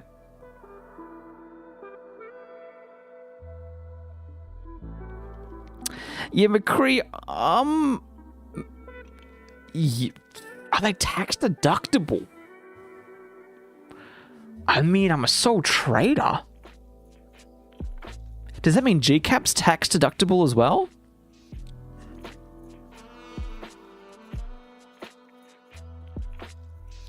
Don't worry, Sir McKnight. It's also the fact that we're all a bunch of indies in Melbourne talking about stuff.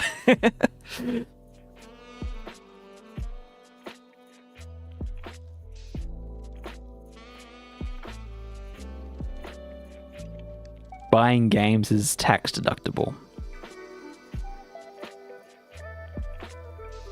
Everything's tax deductible.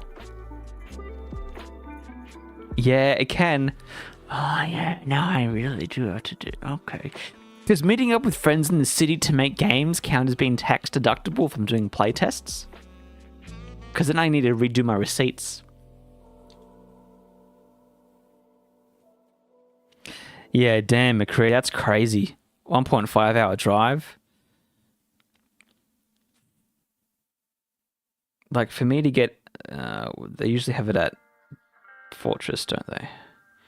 I was really upset I didn't get to go to the one that wasn't at Fortress because I want to see what it's like at other places. I've heard they used to have it at another pub or something. And people were like, yeah, it's way brighter, it's more wholesome, it's quieter. And I'm like, oh, that's what I want. Fortress is too dark and loud and gamery, which is funny because as game devs, you'd think we'd be gamers. But like a lot of us are like, nah, man, I just want to sit in a nice quiet cafe and talk about games.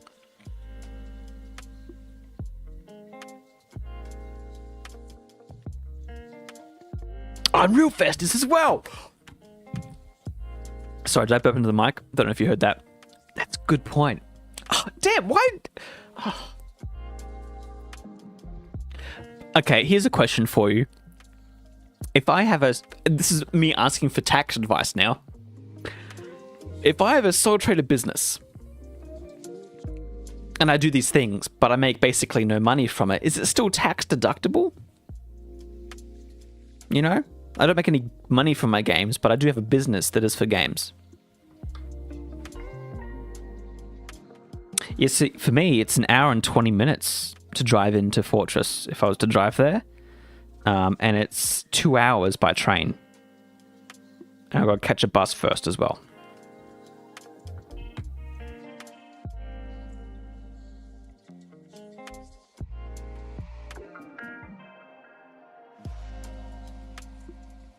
Yeah, well, making games, it's a long-term thing, It takes a year or two to make a game.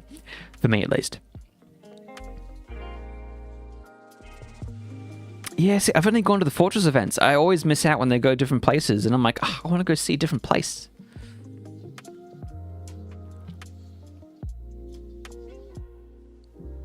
Yeah, true. They were at AIE, the Unreal ones. And I did go to other stuff, but... Because, McCree, do they have different pages or they post at different places for the Unreal events? Because the last one I went to was just before GCAP last year. I don't know if I missed out on any others. Because I would like to go to those ones, preferably over the IG, the Independent Game Developers Association. I'd rather go to the Unreal ones because then I can talk to Unreal friends and actually get some tips and advice.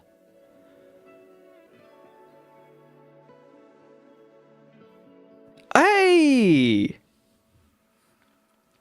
AIA, thank you so much. Crazy dropped in. I actually really appreciate it, man. I was actually gonna I don't know if I've sent you the email or not.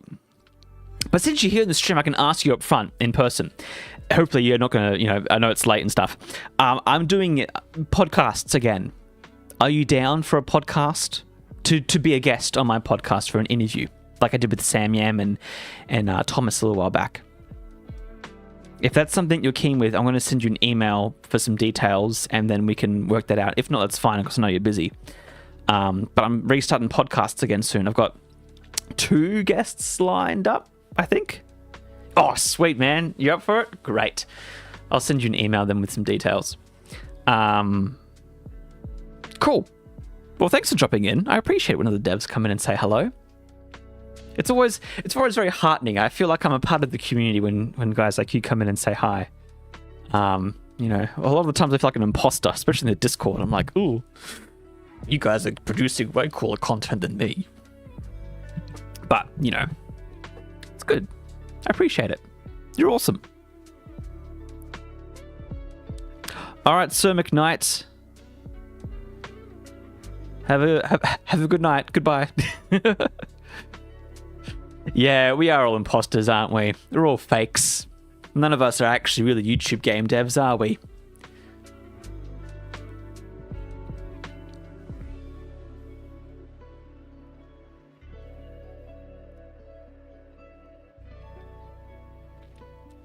Yeah, McCree, did you just see on the Facebook page that we're all on? The IGDEA one? So, yeah, we're talking about meetups local for the games industry and stuff. And there's some Unreal ones I want to go to because obviously I'm making a game in Unreal. And so I want to make sure. Yes, thank you for dropping by. Thank you. Hello, you're welcome. It's been great. Rest well. Rest well. Have beautiful dreams about your Witch game selling so many copies that you never have to make another video game in your life. That's what I dream about. Well, not yours. My game selling 1 million copies and then never had to make a video game in my life. But, that's that. All right, McCree, you joined the Discord server. Okay. Do you want to send an invite to that Discord server? If it's available. Just because I want to get more Unreal dev stuff.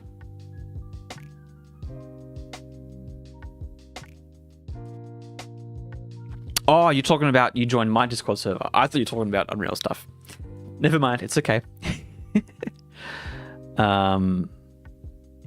They do. But it's Oh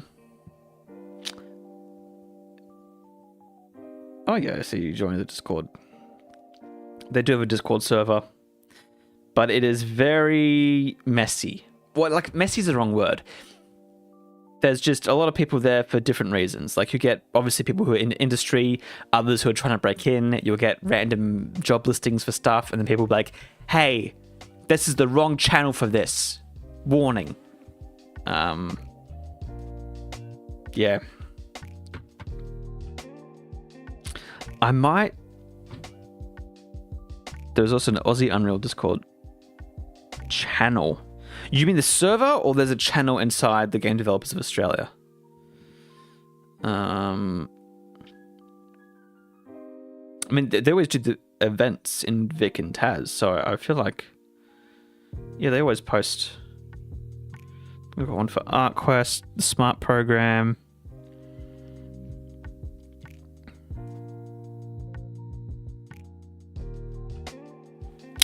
Yeah.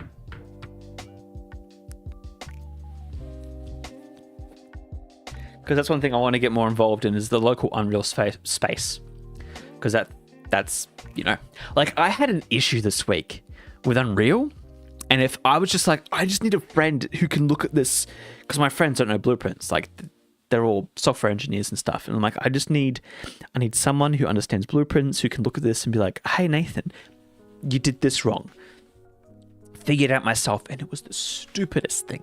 And I was like, man, if only sometimes you need a second pair of eyes. I just need friends who can be my second pair of eyes.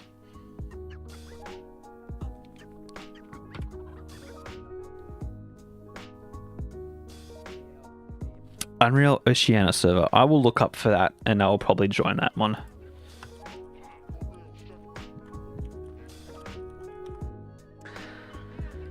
Okay, cool. Well, so we've talked a little bit about what we're planning on doing next time. So we're going to do some reactions more to news, I'm guessing. We might watch some videos together if there's anything we can watch. Maybe do some, go through itch, find some games to play online. Are there any multiplayer games you guys want to play? I'm just having a look at my Steam library.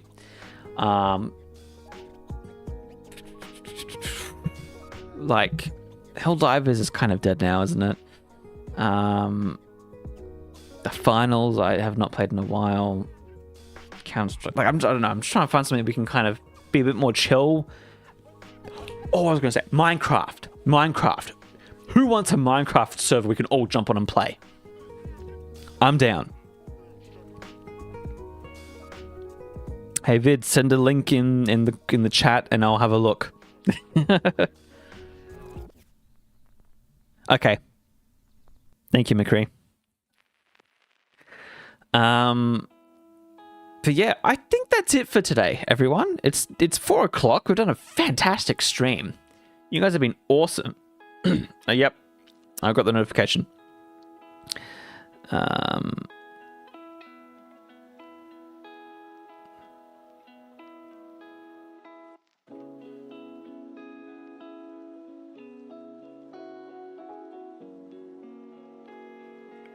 Fantastic. Oh, I'm in the server now.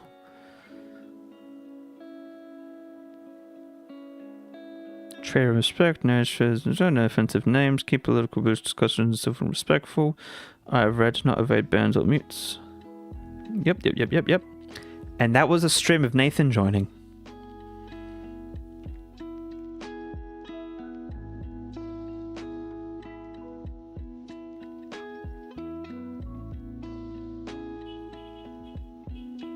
Anyways, for sure, Vid, like sub, I'll do more videos, I'll be doing more live streams. It is great to meet you. And I look forward to, doing more stuff. It's awesome. Originally, I was scared with streaming because I felt like people would never find the videos or the live streams and the channel and stuff. But hopefully, that can all get sorted. And it actually has gotten all sorted. If I'm being completely honest, like we've had quite a few people hop in from the homepage and I'm like, wow, my game's on your homepage and you clicked on the video? That's awesome. That's really fun and exciting. So yeah, I hope you stick around. And yeah, there'll be more streams to come and other things as well. So yeah.